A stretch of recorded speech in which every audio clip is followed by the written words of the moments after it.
All right, we are live. Thank you, Deathy, and welcome, Deadlock fans, to a historic moment for our community. It was 1 year ago today. The spirits and the characters of the Cursed Apple were released to the world. Now we are here for the Slam Lan, a milestone that represents our dedication, passion, and love for all things Deadlock. Whether you are there in person or watching from around the world, we thank you for being a part of this landmark event. So let your voices be heard and your chat messages be plentiful as we embark on an epic day of Deadlock action. It is an honor to be a part of this event, and I couldn't be more ecstatic to be here for it today. I'm HD Philly B, and along with me for this wild ride is Jord. My friend, are you ready for this? I'm excited. I'm more than ready here, Philly. I am pumped. I'm excited to see what's going on. Not too many games today, but like you said, it's a monumental moment in Deadlock here.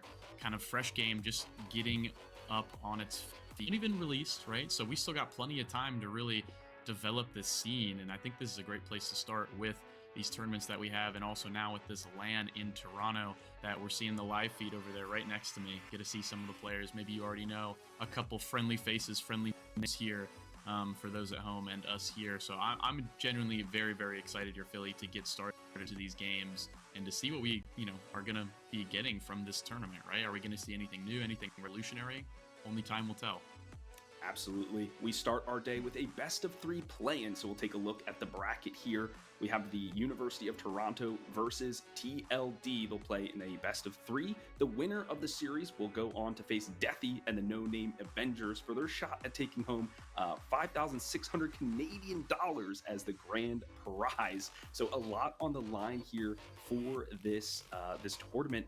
And as you mentioned a little bit, a new patch just dropped on Tuesday, so there's a lot to talk about going into this LAN. Nobody's kind of figured out the meta. A lot of heroes were hit with the nerf hammer, so it's going to be very interesting as we head into this game 1. But I want to get your thoughts on the patch and some of the things that stood out to you. Well, sadly to everyone at home, I also have not figured out the patch. Not that you care about my opinion anyway. However, we are going to mention a couple things that the community and I've been noticing as well. Throughout the patch, obviously, we'll bring up the 3 biggest changes. I would say, regardless of balance, that would be the mid-boss crystal change, the no more teleporters on the sidewalkers, very, very important just for macro in the game overall. And then also the melee changes. A lot of characters going to feel a little bit more clunky. Melee build's going to feel a little bit more punishing. Still going to be very, very playable, very good, but definitely a little bit better in order to counter them. A little bit more timings to find that, right? If you miss a punch, then you're going to have to wait a little bit longer to get another punch. The damage bonus when you parry going down a little bit. So things have changed just a little bit. But the biggest one, Philly, that I want to talk about is the crystal change for the mid-boss. Now, when the mid-boss spawns, it fixes its HP at whenever it spawns. So if it spawns early and no one goes for it for another 10 minutes, it's going to die very, very quickly. And then when it drops the crystal, it's not just 1 crystal anymore, Philly. It's going to be 3. After the first mid-boss kill, it will be 4 crystals, but it's going to be 3 whole crystals for people to take up. And whoever does claim those crystals gets, I believe, let's make sure I'm correct here, a 20% max HP, 20% fire rate, and 15% spirit damage buff, and another life. So that's a pretty substantial buff here, Philly. So whoever, you kill mid-boss, you have a pretty free crystal take, no contesting going on. You can just put that on your carries, let them walk in and do absolute work. Or put it on your initiators, let them dive in, die early, they respawn full HP. It's a pretty big buff, in my opinion, from the old patch. So I'm curious to see how the players are going to use that in this tournament today. Yeah, absolutely. And there's been a lot of discussion on Reddit about, is this a positive change? Is this, something that will stick around? I mean, they're still working on it. This is a game in progress. And as a game designer myself, you want to try different iterations. How will this impact the decision making between the players? So obviously in your ranked games, there's going to be some arguing. I should get the crystal. You should get the crystal. But in competitive play, when there's money on the line, you give it to your priority folks. As you mentioned, your carries, your initiators, people that need to do the damage. As a support player, sad because now I don't get any crystal buff, but I got to play a little bit more careful. But I think to your point, it's a really big change. I'll be curious to see how these players prioritize giving out the crystal, as they take the mid boss. And it's 4 crystals once you take subsequent ones. So, that's a little bit more wiggle room. my friend, I usually ask the question, who's going to have the better mid-boss take when we're going through the draft? We'll still be able to talk about, who can burn it a little bit quickly, but in terms of, securing the crystals and things like that might be a little bit more of a different discussion. So I wonder if that will influence the way these teams draft moving forward in the tournament today.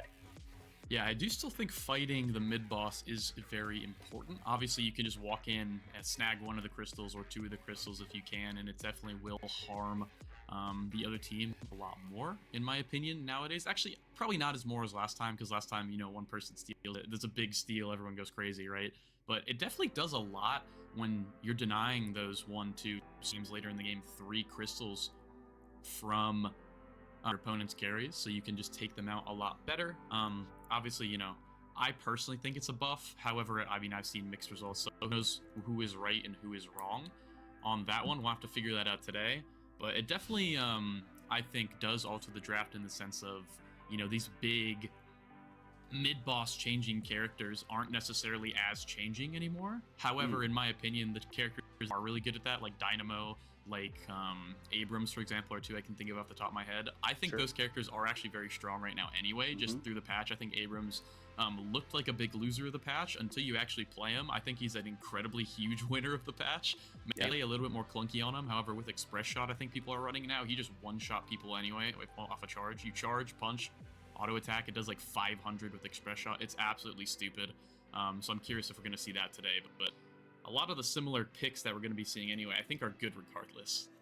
Yeah, absolutely. And we'll talk a little bit more about that when we get into the draft. The one thing that I want to kind of highlight still with this mid-boss change, because it is that impactful, folks, is it now there's more of a war of attrition when it comes to your ability usage, right? Because you have to kill the enemy team basically 9 times or 10 times, depending on how many crystals they gather. And so what we've been seeing in the meta recently is these big wombo combo ultimate kind of compositions, right? You put the Death Slam into the black hole, into the frozen shelter, etc., whatever it may be, the seismic impact, and you try to clean up the fight real quick. Well, with this rejuve change, right, the fact that they respawn right away after 3 seconds, once you use those ultimates, you have nothing left. So if you are trying to bank on winning the team fight after just expending all your ultimates, it can't be the case anymore. You have to be able to then hit your shots, save something else in the tank to be able to clean up those kills once they revive after those 3 seconds. So I'll be very curious to see how these teams are tactful about, using those abilities in the fights.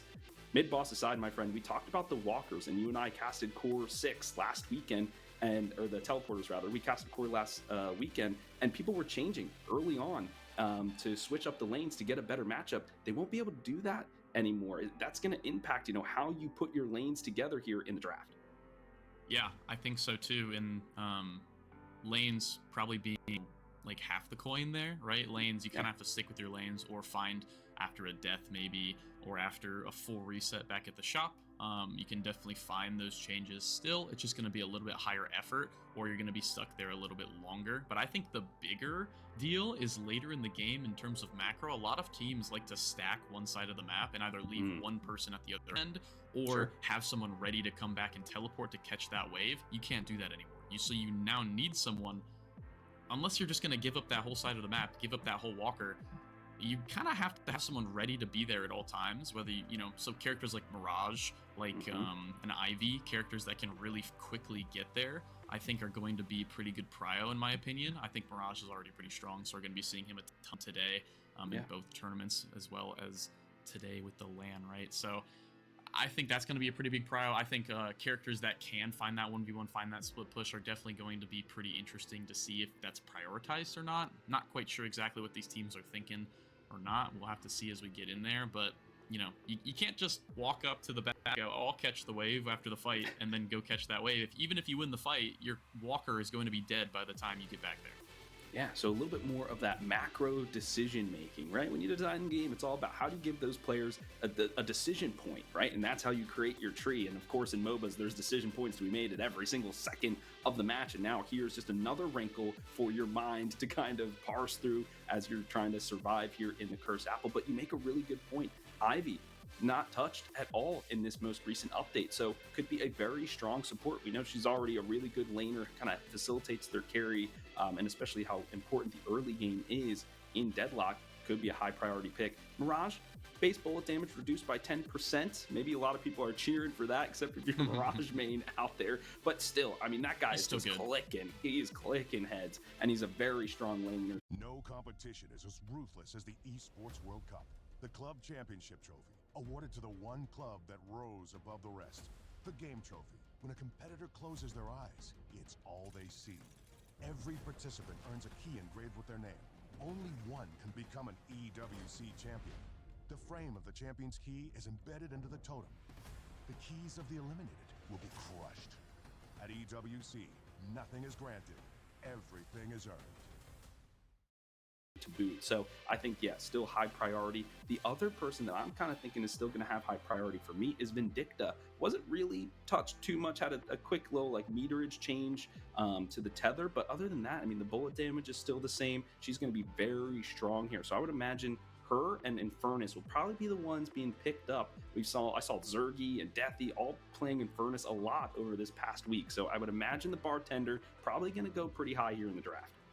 Yeah, definitely a very, very strong character right now. I think M1 characters right now in general with the gun, just kind of how gun works right now, as things have slightly shifted over from that really big spirit patch we had.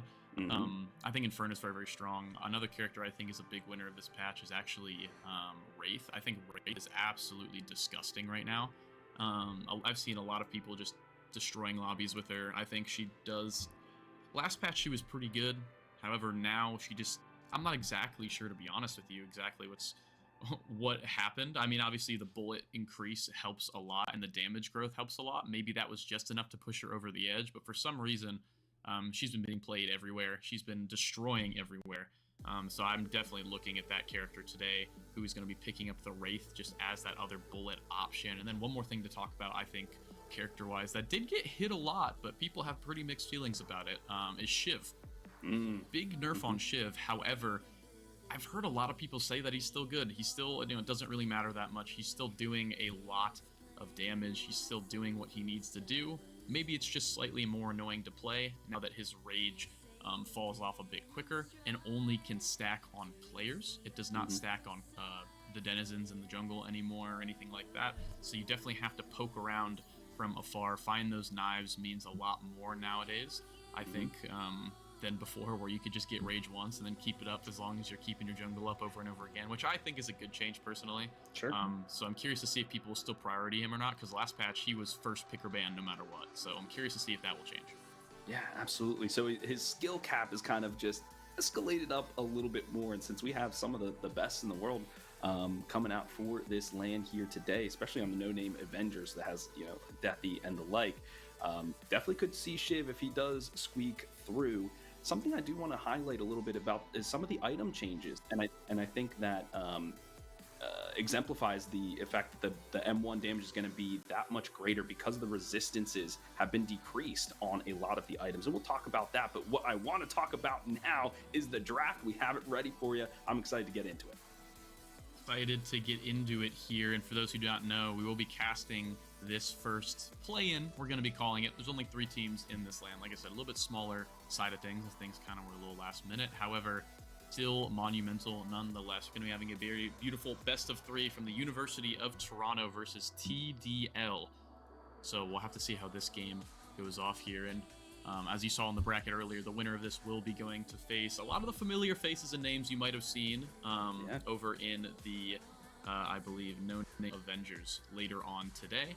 And so let's just get started with this draft here in this, we'll call it a play-in, a semifinal, whatever you want to call it. A first round game here of the Toronto LAN here, the Death Slam LAN. And we're starting off strong here. Like you mentioned, a Vindicta ban already. Yeah, and that makes sense. Like we talked about, she has a good catch, a good assassination. She can also come back from behind because of that ability. Yeah, the tether was reduced just a little bit in terms of meterage, but that's not really, I mean, these characters are so pinpoint that doesn't really even matter. So these folks know, they've done their research. They're taking the Vindicta off the board early. Then we have the Sinclair, another character that was not touched here in the most recent patch. So still a very strong character. Usually I would save Sinclair for maybe a second round ban, because then you can see what kind of ultimates are coming online. Is he really going to be that vexing, pun intended? But for now, TDL, they're taking the Magician. He's off. Yeah, Magician kind of been, you know, a little bit of a wild card pick. He was kind of never really pick or ban. However, there was one patch where a lot of people banned him because he was very scary. I still think he is a very, very good character. He's not played a ton. He is a little bit weird to play, so definitely one of those more niche picks. But if you have someone that can play him, it definitely can be a very, very scary pick. And who knows, maybe the University of Toronto has a Sinclair fiend. You know what I mean? Like we don't know exactly yet. Or actually, I don't know, maybe you do if you have the stat locker up for all of them. You saw anything you wanted to know, but I did not see anything, so I guess that might have just been a safe ban there. We should be getting the first pick here from the University of Toronto, and I mean, it could really be anything. I think there's a lot of strong things now. You could just pick an early carry. You could pick like an early engage. Try to just get that off the table right away. I mean, it's a new patch, right? I haven't seen any competitive games on this patch yet, so I really have no clue exactly what people are going to be bringing here. However, it's a little bit of a taste of the old here with that Warden first pick. He will never leave. I think Warden definitely still a very, very strong player in the meta, and I mean, not surprised to see him here first pick. I mean, he just does everything right. You know, he's got wave clear, he's got M1 damage, he's got escapability, his ultimate is nasty, he can 1v1, he can team fight with it. I mean, it's just, no matter how much they just keep boinking him down with the nerf hammer, he's still going to be really good. I would expect this player to probably go on to Stellar. That's kind of been their carry players, played the Warden, the Infernus, the Talon. That's kind of where their hero pool lies. So if you can get your carry player their first pick, you do that. Air Striker Alex has played over 500 games on Abrams. So I would expect the University of Toronto to prioritize him if they can. The Mirage being the first pick on the side of the TDL, not a surprise here. We have the, I'm going to say Riser, maybe Rizzler, I don't know, but they are a big Mirage player for the side of TDL. So you want to make, like we were just talking about, unlock your carries in first, and that global impact, as you mentioned, especially with the removal of those teleporters, getting some of that on the board early and often, going to be crucial. Yeah, Mirage talked about a bit. I think that early teleport definitely very, very strong. Being able to manage that side lane as well and just be on kind of cleanup crew for a lot of the game, going to be pretty good. And another character here we saw a lot last patch. Looks like not much is changing so far here in Philly. But to be honest, I mean, not really much has to change when characters like Seven and Warden exist. Seven, another insanely good carry. You can go more into that ult build, more into that gun. Kind of, you know, his 3 build, that passive, right, kind of go more into that. So we'll have to see exactly which way they decide to go for that. Usually it's more gun nowadays. However, if we do see a gun carry being picked for TDL later in the draft, we could just be seeing a full ult 7 build, just managing a lot of those team fights. Just get up in the sky early. I guess it just really depends on what University of Toronto ends up picking as well. And there you go. Like you mentioned, as University of Toronto, second picks the Abrams here. Very, very strong character right now. I think a huge winner of the patch somehow, even though I think they meant to nerf him. I mean, who knows? I'm not really sure exactly what Valve's thinking, to be honest. They're very elusive with their patches and very elusive with those notes. I see the notes, you know, the melee's being changed. It's going to be slower for some characters. It's going to be clunkier. I play Abrams, I'm like, oh, this doesn't feel that great, and so I don't pick him in my actual game. Then I queue into my first actual game, he builds Express Shot, and I get 1 shot in 6 minutes into the game. So, beautiful. And then there we go. Like we talked about again, the Wraith. So it looks like the reads were fairly correct here, Philly. We're going to be at the Warden, Abrams, Wraith, first 3 picks for the University of Toronto. That's a pretty scary front line, scary damage there already. We'll see what TDL decides to answer with. Yeah, absolutely. And, you know, sometimes we talk about the patch notes, right? And I know, folks, we're hitting on it a lot, but this patch, I mean, it just came out a couple days ago and we're having the first ever LAN, so we have to talk about it because the meta is up in the air. And normally at big tournaments, the meta kind of develops because there's just so many games in quick succession. But because there's only 2 games today, basically, or 2 series rather, we have to really kind of break it down for you. The Abrams wasn't hit at all. And sometimes we have to talk about what characters weren't touched, that they are going to be the ones that might excel or move up into those top tier picks. The Wraith, I like. This is a good pickup here, especially because now she's not so much of a late gamer where you have to kind of 5 protect 1, have her kind of scale up. Now she's a little bit stronger in that early game, which is really where sometimes Deadlock can be won and lost. On the opposite side, that 7, like you mentioned, they're going to have to really build into that Spirit build if they want to do that with their ultimate because of all the nerfs that it received over this past patch. So they might have to reduce some of that orange that they want to buy and really scale into the purple and the green. On the final pick here in our first phase of the draft, it will be the Calvin. I love Calvin, such a great all-around support, really good laner. You can pair him basically with anyone and help him succeed. His ultimate does so much work. I would imagine maybe a Lash Dynamo might come through here. We're looking in this next phase of the draft to be initiators, from my opinion. So maybe the Paradox might see the Holiday. So I would expect the bans to might be targeting some of those positions here as we move into it. There it is, Paradox. Paradox did get buffed too, 10% more weapon damage, I believe. So Yeah. I've been playing it a lot. It definitely feels very, very strong early on. I still think they end up building Bomb anyway. However, that early gun damage does end up helping them get some kills early on, get some more lane pressure. So definitely a strong ban there. And speaking of not being touched, like you mentioned, Kelvin virtually untouched in this patch. He did get a slight nerf with the bouncing of his Arctic Beam, not being able to bounce off objectives, which I think shouldn't have been able to been a thing anyway. Yeah. That's a bit silly. So a little bit of kind of like a quality of life for the other players, I think, on that Kelvin change. But I mean, essentially untouched, and you got to think here too, Philly, with that dome resetting the fight, that's all more important nowadays, especially if you do get that mid-boss crystal, right? Like you walk in, maybe you get jumped, 2 of your carries go down, but they have that crystal. If you can get a good dome covering 1 or 2 of them, I mean, that's a free life. Once again, free safety. They're not going to be touched once you put that dome down. So it's very, very valuable. I think the character was already really good, maybe even slightly better now, but it's hard to say that given how strong he was before. I think he's just still the best support character in the game, in my opinion. Kind of, you know, a bit uncontested there. And then on the other side, we are going to be getting a Yamato ban, who I think has been pretty interesting lately. A lot of people have been playing her, trying to see if she's good or bad. I don't think she's bad. I think she's pretty good still. I think the build has just changed up a little bit, and so you have to go a little bit... I've seen people playing a bit more punch style now, to be honest with you, even though the punching got changed. I think people don't really care about the melee change, to be completely honest with you. So that's a bit of an interesting one, but we will not be seeing it for this game, so no point to even mention it, as we are going to be seeing that in Furnace in that 4th pick here. That's more gun damage for TDL. 7, you know, and in Furnace, that's a pretty big carry squad here. However, though, they are missing those critical engagers, like you mentioned before, so I'm expecting their last 2 to have something like that, but this does open up the University of Toronto to kind of counterpick them here early, and they end up going with a Bebop, maybe to kind of help with that zone management, find these picks early as well, now that the Paradox is gone. And I'm expecting them here. I mean, maybe they can steal something away, or are they going to go for a more supportive pick because they just don't really have one yet? Yeah, it's a very... They find themselves in a conundrum here, because it's like, okay, you have the Bebop, he can initiate, right? Though his was hit with the nerf, so his early game is a little bit more volatile because he doesn't have that 10% innate bullet resistance anymore. He kind of scales it up with boon level, so he's going to want to scale up a little bit more before he tries to go in with some of those engages. But a lot of times we see people just build in vitality anyway. But it's like, okay, do you then pick up the Holiday here because it's extra lane pressure? Then you take it away from the side of TDL. They don't have that extra initiator person, because that's what they're missing right now on their side. How do they get into these fights? How do they try to, you know, win these maybe 2v2s, 2v1s if they don't have somebody starting the fight? 'Cause yeah, in Furnace, maybe he wants to run in, maybe he wants to use his ultimate, but he doesn't want to stick around. He wants to be in the back and kind of shoot from afar and have somebody else take the brunt of that damage.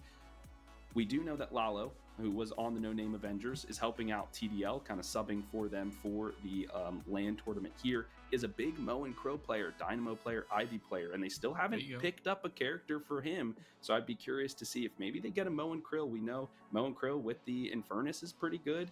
They can combo in the Afterburn, just doing so much work. So might expect that one coming up here soon. Only time will tell. Yeah, Moan Krill, also untouched. I'm pretty sure he's going to be another very, very strong character at this patch right now. I think locking down someone early on, just that singular combo lockdown, is going to be critical in this game right now, especially as these characters are starting to get taken away here. Holiday being one of them. That lasso going to be helping out the University of Toronto find these early picks. Start off these fights, like you mentioned before, it's another option for them here with the Bebop and the Holiday. They have 2 potential pick targets now to go for. However, that's going to be taken away by 1 because they do have the Viscous to get these cubes with the Kelvin support as well. That's a very, very supportive roster here for TDL, and then the Mo and Krill for that engage is really all you're going to need. You find 1 pick, you stay in that death ball with the Mirage on the side. Pretty interesting comp here for TDL. And then Ivy going to be getting finished off here for the comp of the University of Toronto. pretty interesting. It does cover the side lane a bit. You do have the Wraith that can kind of do that job as well. However, with how much damage she does now, you kind of want her in the fight. So I definitely understand the Ivy pick, clean up those side lanes or find those engagements with the fly-in, with the airdrop. They have a lot of pick potential as well. A bit of a weird one for the University of Toronto. I definitely am going to give the edge to TDL. I think it looks like a very, very clean comp. It looks very easy to execute, which, like I've said many times before, the easy to execute comps tend to be the ones that come out on top here. And also, it's just a lot of damage. I think the one thing they might be missing, they only really have Mirage for that pure gun damage, but I don't think that's going to be too big of a deal, as there are not really too many tanky members on the side of University of Toronto. Abrams is going to be tanky regardless, so I think if you can shred them with that burn, with the 7 damage as well, maybe with a little bit of Mirage damage to top it off, a little siphoning bullets action there in the end, it'll be just plenty enough to pull you through for this win. But pretty interesting all around. Yeah, absolutely. I really like the Viscous pickup because he's got the save. So if somebody does get hooked, get lassoed in, give him the cube, provide that little extra sustainability, and maybe you don't get one-shotted right off the gate. So really liking that pick right there. The Infernus Calvin, I feel like we've seen that paired together, the Fire and Ice combo, a good amount. So I would imagine maybe those two put together, and then maybe you do the 7, the Mo and Krill, or Viscous and Mirage, something like that. So we'll see how the lanes kind of get tossed up there. But yeah, it's kind of this team fight comp versus this pick comp over here. So I want the University of Toronto, they want a good early game. They want to be able to take maybe that mid Guardian down first, and then allow some of those folks to rotate around the map. So I would imagine that Bebop and Holiday will be in that mid lane, try to put a lot of that pressure on, and then expand. Folks, because we're out of land, we have a very special segment here for you on Death Slam. We're going to send it over to Soren with an interview. Hey everybody, welcome to Toronto over here. I've got Saucepan joining with me, the team captain for TDL. Saucepan, how you feeling? You're a part of the first Deadlock LAN event in history. How does that feel? This is a pretty awesome event. This is a really good feeling, and I'm glad to be here. Yeah, that's great. So we've got you here.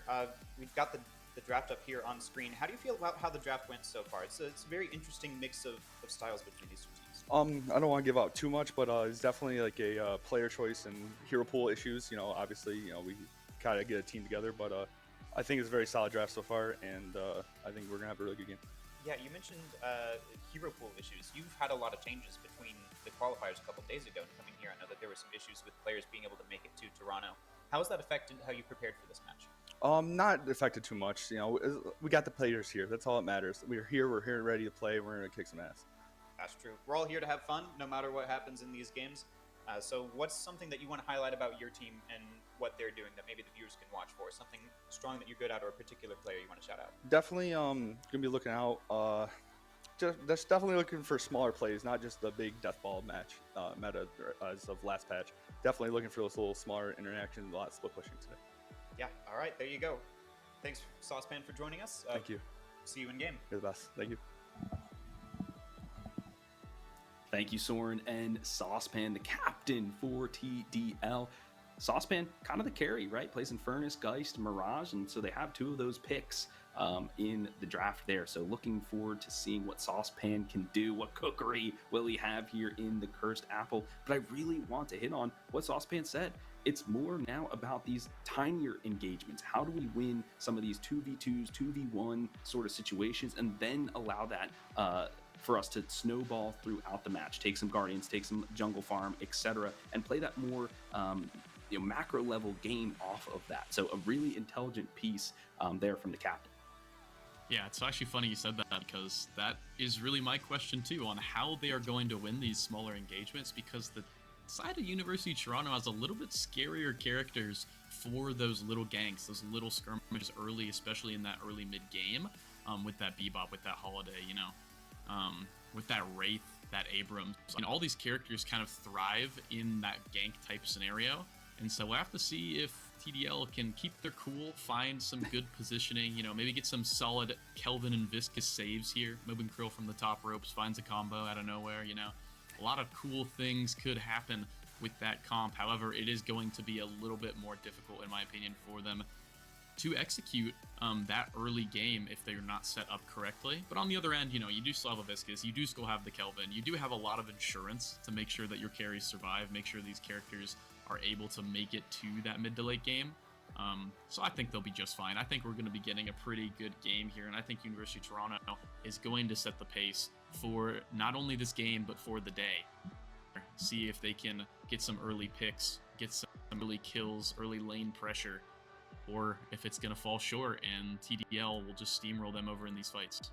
Folks, there's 5,600 Canadian dollars, just about like 4,500 USD on the line here. That's a big chunk of change. So yes, Saucepan and Soren, they're like, yeah, we're here to play, to have a good time. But folks, when there's money, that just stirs something up deep within you, and you're going to put your best on display. Especially, we got fans in the crowd. People are buying tickets here to be a part of this historic event, the first ever LAN in Deadlock history. So there's definitely going to be some fireworks in this one. I don't know, my friend. I think let's do some final thoughts here. I'm liking the University of Toronto's draft. I'm a big fan of the pick composition. I love the way that Holiday can, bounce in there, lasso somebody, then you get that combination. And I think the further this game goes, the more of that late game ability University of Toronto has with the likes of the Wraith and the Warden. So it's going to be a little bit scary. I think they've covered all stages of the game really well. Who do you like in this one? Hey, I mentioned it before. I'm a big favor of splitting the desk here. Yeah. And I like TDL's comp. I mentioned it's a very easy to execute comp if you can get past that laning phase. And I think they have the tools to get past it. They have the opportunity to put some safe characters in each lanes. They can put a Kelvin over with the Infernus. They can put a Viscus over with somebody else. They do have the Abrams as well that can do a lot of work early on. Or sorry, the University of Toronto is the When cookies catch the creamiest wave. Ready to dive in? Hershey's Cookies and Cream. they have the tools to get through that early game and kind of start to steamroll this one. So I'm going to go with TDL. I do think it will be an interesting one. I think it could be a pretty close game, just looking at the comps, not necessarily looking at player skill or anything else. Sure. Hey, I'm excited to get started. Yeah, this is going to be one for the history books as well, and it will be a best of 3 between these two. Whoever wins this one will go to play the No Name Adventures, so Deathy and his squad, in a best of 5 finals. So, man, this is going to be a long day. We're ready to head into the Cursed Apple. Do me a favor. If I'm punching someone in the face, Here we go. University of Toronto on that Amber side versus TDL on that Sapphire side. And just so everyone knows, TDL does stand for the Toronto Deadlock Lan. That's why we're not calling it the first name. That would be very, very confusing if we just called them Toronto Deadlock Lan over and over again at the Toronto Deadlock Lan. So we're going to be going with TDL for the rest of the day here. We'll see how far they get. As we get started in these lanes, we will have that Infernus and the Mowing Krill. Could get some picks early against that Ivy and the Wraith. Over in that middle lane, we do have the Kelvin and the Mirage against that Holiday Warden. Definitely could be a little bit scarier for the Sapphire side there. TDL need to be careful with that one. And then over on this left-hand one, I'm thinking we're going to be getting a lot of action as we're seeing right now. A bomb already placed on that Viscus. It's going to be that Viscus Abrams. Very, very volatile, very scary. One hook and you're dead against the 7 and the Viscus. So they do have the cube to cover it just in case, but scary all the same. Yeah, absolutely. So in terms of the lane number 3, I think there's not going to be too much kill potential until we hit the ultimate mark, because that's when the combo comes online, and then the telekinesis from the Wraith as well to lock somebody down. So I think that lane, they're probably just going to be content to farm up for the first couple of minutes, and just wait for those ultimates to come online. This middle lane, though, very peculiar. I'm curious that they put these two together, of all things. I mean, some good lane pressure, but right now they're being poked out. Yeah, honestly, I think it's less of that this is a good combo and more of that they needed to make the other things happen. I think you have to have your 7 with that Viscus to save you, just in case, right? I think 7 has a lot of potential to do damage early on, but it is a risky damage, right? It is where you have to walk forward, put that stun on, not get jumped in the meantime, not take too much damage in the meantime. So definitely a little bit riskier, and they kind of lucked out getting that Viscus in the same lane as the Bebop and the Abrams. Definitely lucked out there, so you're able to just save your carry, save yourself even from these hooks, from these shoulder charges. Definitely very interesting there. But back to the mid lane, like you were mentioning here, the Mirage and Kelvin can definitely do work, right? It's definitely not as scary as that Warden and the Holiday, but I think it definitely can do a lot of work. As we're seeing a little bit of damage already here, the Kelvin maybe stepped a little bit too much forward, and the cage plus the melee coming in That's going to be the first kill for the University of Toronto. TDL stepping a little bit too forward there. And that's Zephyr, one of the admins for Death Slam. He was a part of the event, and he was subbed in for the TDL squad because they needed an extra member. The support man goes down first here in the mid lane. We knew there was going to be a lot of kill potential in this one just because the Holiday just so much spam damage with those barrels. You saw them connect a couple in that engagement there. That's exactly what the Ward needs to get off to a good start. Exactly what you need here. Good start. Not going to mean the most, but definitely is going to help out overall. Having that Kelvin down a little early in Souls is definitely going to help you out in the lane, make it a little bit easier to shove forward, not get bullied out by those Arctic beams and the like. But I think they should have learned their lesson there. I think TDL kind of realized exactly how much pressure that you can put in there. I think the Mirage, staying pretty with this Tornado. Can't really get caged with that ability. And then also with the Kelvin now, should be getting enough souls to get all 3 abilities. Should be able to have that, I guess, survivability in the lane. They still, I feel like, are going to get pushed in, as we're seeing right now on the minimap. Getting pushed in a bit over and over again. Hard to take space control against that Warden in the Holiday. But I think it should be a bit easy for them now after that early death.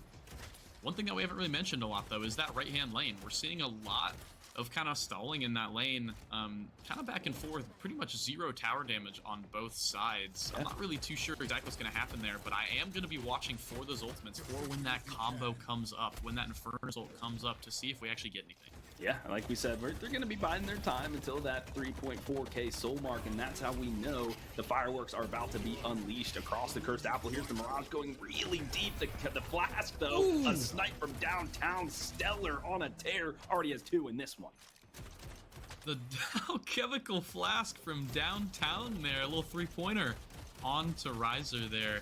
Looks like I was wrong. I mean, I guess the damage is just too much in this middle lane, especially now that they're ahead so many souls. That's 3.6k for both Cater and Styler here on the Warden and the Holiday, respectfully. And they're getting another one onto Zephyr here. It looks like TDL is falling apart in this mid lane.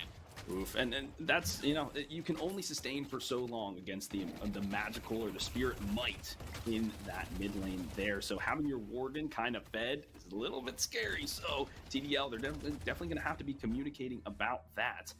And I really like this because if you win the lane, that allows the Warden, he can kind of stay there, farm up a little bit more, but it releases the Holiday. You can see her right now on the mini map. She's making her way to the bridge buff. You can expend her to go over there. She goes for the melee, but a parry is even better. It's a 1v1, and we have a pause in the middle of it all.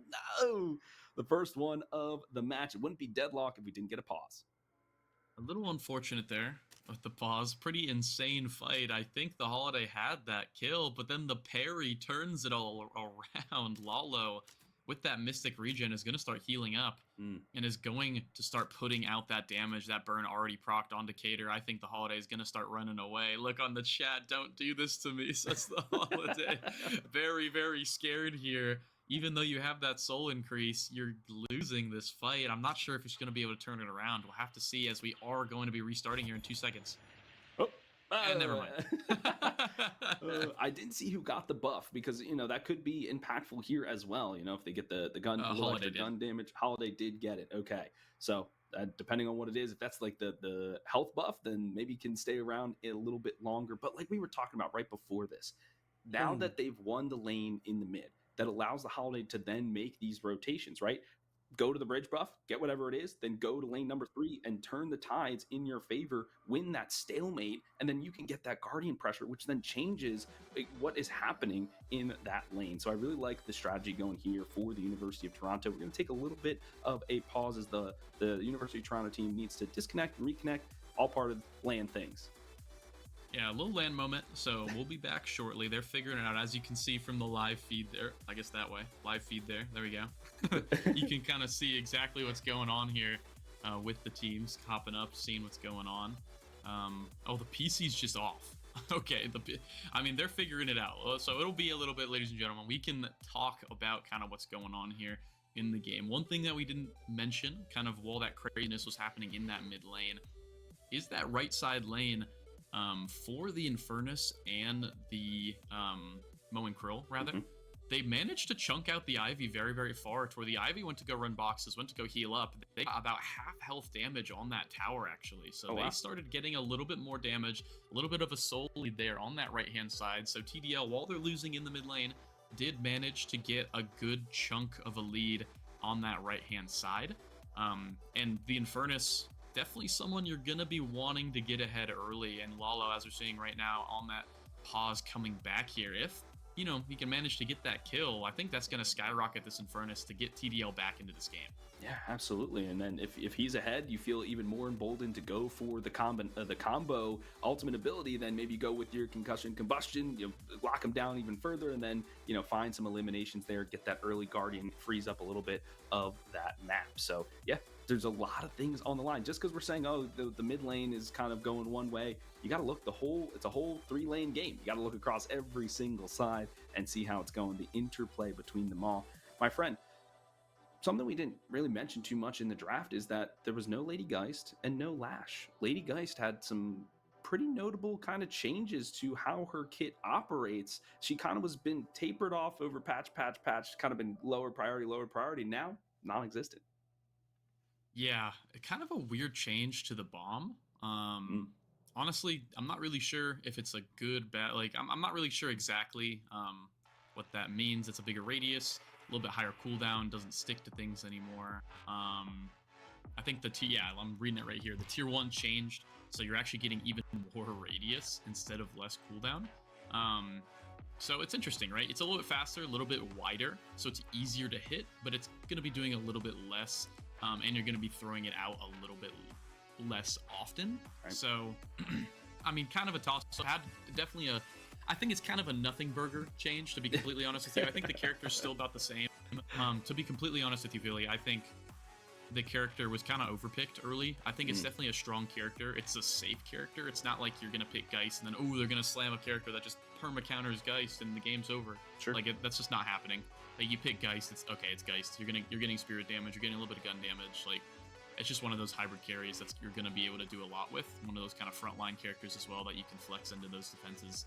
So just one of those characters that's always safe, but I always thought it was a bit over prioritied. I think there's a lot of characters that are a lot stronger, and I think a lot of those characters are picked in this game right now. That Warden, right? That Seven, that Infernus, now that Wraith. I think a lot of those characters are a bit more of an issue, in my opinion. But I do think there's a pretty high chance we'll be seeing Lady Geist today in general.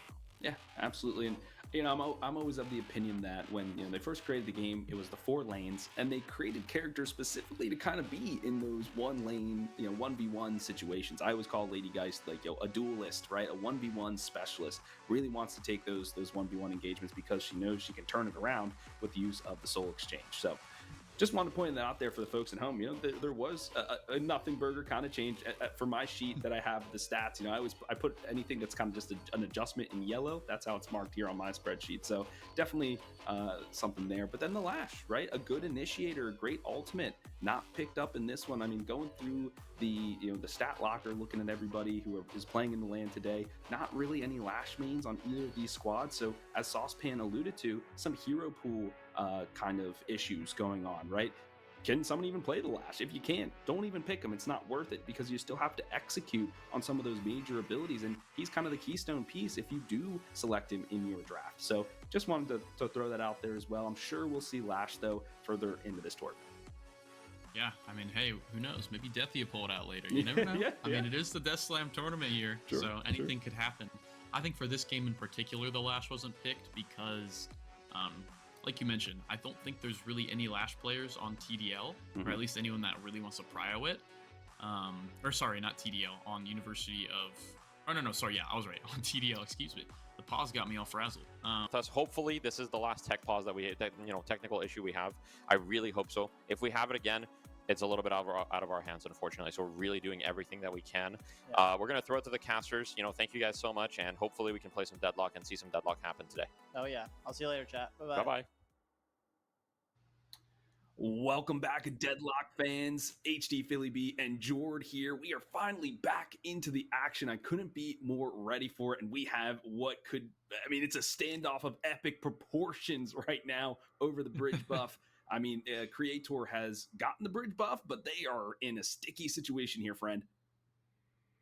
Yeah, I think Cater got the spirit buff. It was a spirit buff if I remember correctly. It's been forever, but we get it now. We're back, right? We're back here. No lasso. There is an Infernus ult. Not sure if they need it here in this scenario here, but there was a parry from Lalo to turn the fight around, and now it could be anyone's game here. Maybe a headshot from Holiday could close this one out, but any second now. I mean, I'm excited. Any second now, we're going back into one fight, and then probably into another 5 minutes of laning, right? So maybe not too much to be excited over, but I am very curious. I think Infernus is winning this one. I think the burn is going to do too much damage. Well, friend, during the interim, we were talking about how important this kill could actually be because of how they're winning in this lane a little bit. Before it was kind of a stalemate, but they've gotten some Guardian pressure. You can see a little bit of ticks on that Guardian in lane number 3. You think that if Infernus can get a few extra souls, maybe get something off this kill, they can actually really start pressing the issue in this lane. Yeah, I mean, if Infernus is who you want to get fed here, right? 3.4k already, along with the 7 who's doing pretty well for himself as well. So if your carries when your TDL can get strong here, it will kind of just nullify the fact that the mid lane for TDL, this Mirage and this Kelvin, haven't been doing quite as well. This Holiday, 4k, this Styler on Warden, 4.5k, I just realized. So already very, very ahead. It looks like we are going to be getting ready checks here, Philly. So let's get this started. Okay, let's see. Do they do a handshake and back off? I think the pause gets the Holiday out of dodge this time, but that was looking a little bit precarious in that one. So it looks like the Infernus will go back to lane, but a little bit worse for wear for doing so. Yeah, sadly we didn't get the grand conclusion we've been waiting for. That's all I've been thinking about for the last hour, but it's all right. We'll get the rest of the game. I'm happy to be back into it. Yeah. See the state of the things here. Looks like Bebop getting real low over on this left-hand side as well. The Abrams gonna have to kind of show some presence 1v2 against this Viscous and 7 here. And the 7, like I mentioned, doing fairly well for himself here. 4.1k already just off of pure farming, but might be in trouble here as the Abrams 1v2 is going in, looking for the 7, finds the stun, finds the slam, finds the punch, but does not find the kill. The Abrams now needs to run away and finds a good little engage, but just cannot find the finish. Yeah, well, he doesn't have his lane partner there, so it's hard to find the finishing blow when it's just a 2v1, and you have a Viscous who's rolling through with the goo ball, gets it cubed up, and heals you. So, you know, a good play there from Airstriker Alex diving in from above, but the kill potential wasn't really going to be a threat. What is a threat here, though, is in the mid lane where Styler, for those of you just joined in, is on a 4-player kill streak so far. He's just been farming heroes in this mid lane. And if you're TDL, this is not who you want to see get fed here. The Warden can do a lot with this soul lead, and Styler, a player we've seen a lot in the past, and at least in some of these tournaments recently. I know in terms of the Death tournaments I've been seeing recently, and is pretty good on this Warden, has seen him on before, so is definitely comfortable in this scenario. So we'll have to see if he can carry this lead further into a late game. But there are other people that could definitely be doing things as well. It's definitely not all on the Warden, but the Warden gonna make life very, very difficult for TDL here. Absolutely, and I did see the Wraith as we were kind of panning through the items, did go for the Spirit Shielding, which, you know, gives the barrier if you take a massive amount of Spirit damage. So really playing it a bit safe here, knowing if the combo comes in, the concussive combustion comes in, right? That's a huge amount of Spirit damage from these guys. So provide a little bit of that defensive ability, but that kind of curbs your scaling of your damage in this early game. Once again, we're looking over at this mid lane. That Guardian is on its last legs. Yeah, Spirit Shielding definitely kind of a norm nowadays for Wraith, especially into the Spirit characters like the 7, as we're seeing, or the Infernus specifically, in the lane here. You kind of build Wraith a little bit more spirity nowadays. It's still a gun build, but it's more Tesla bullets, and then you go into Boundless, into those type of items. As the mid lane turret now going down, that first Guardian going down for TDL here. They back away, but it looks like they will keep their lives, and looks like that lead from the mid lane is starting to pay out dividends for the University of Toronto. We'll see if they can continue it here. And now we have a skirmish. The combo is finally expended, locking down the Wraith, but where is the follow-up? It's not there. The Wraith is just getting tickled after that one, and she'll get out of that one. Here's the concussion combustion, but it's only onto a stone form, and that will not crack the Ivy. They do retreat under their tower, but it's taking some significant damage. Taking a lot of damage, but so are the players here. It looks like Lalo and Saucepan here more than healthy enough to start pushing this Guardian and try to get one of their own. However, here comes the Holiday. Here comes the roam over here from Cater. Wants the revenge from that Infernus, but looks like TDL are wise to it.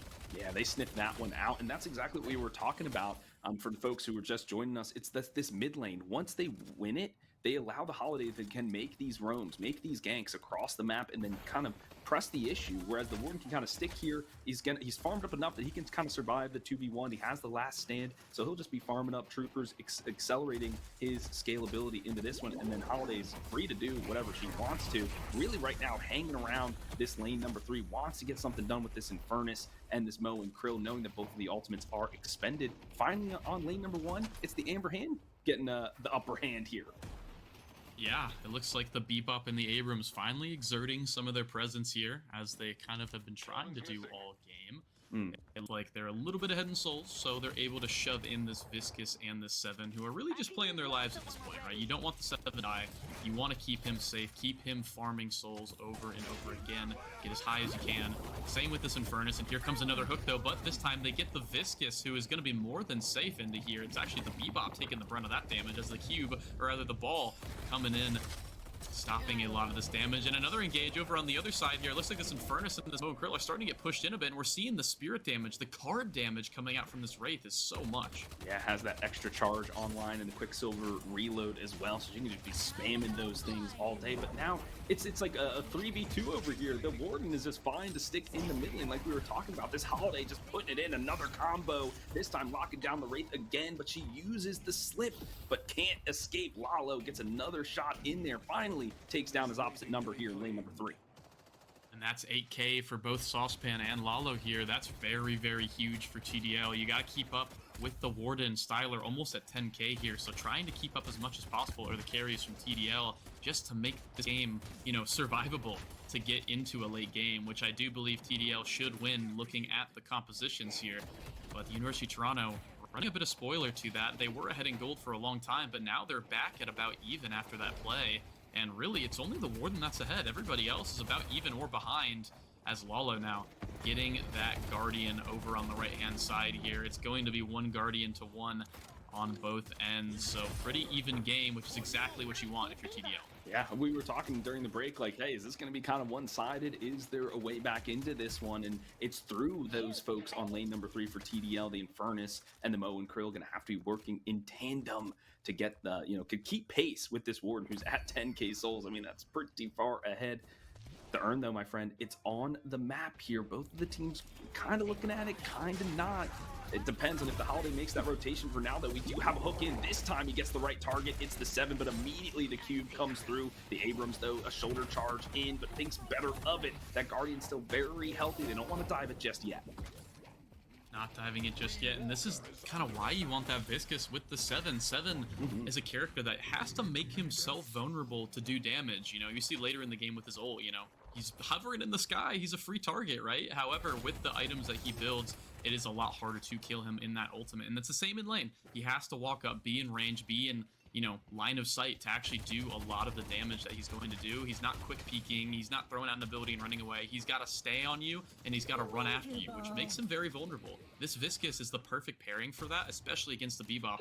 You know, peeks for damage, gets hooked, doesn't matter, finds the cube. You know, maybe later in the game finds that rescue beam as well. It's going to be very, very good. So really, I think this Viscus is kind of keeping, along with obviously Saucepan and Lalo doing very, very well in their lane, kind of keeping TDL alive here. And also now allowing Zephyr to grab this Urn. I think we're up for a pretty interesting Urn fight here. Yeah, well, if they can snuff him out, he is making his way across the map. A fly drop, though, does... No competition is as ruthless as the Esports World Cup, the club championship trophy, awarded to the one club that rose above the rest. The game trophy. When a competitor closes their eyes, it's all they see. Every participant earns a key engraved with their name. Only one can become an EWC champion. The frame of the champion's key is embedded into the totem. The keys of the eliminated will be crushed. At EWC, nothing is granted. Everything is earned.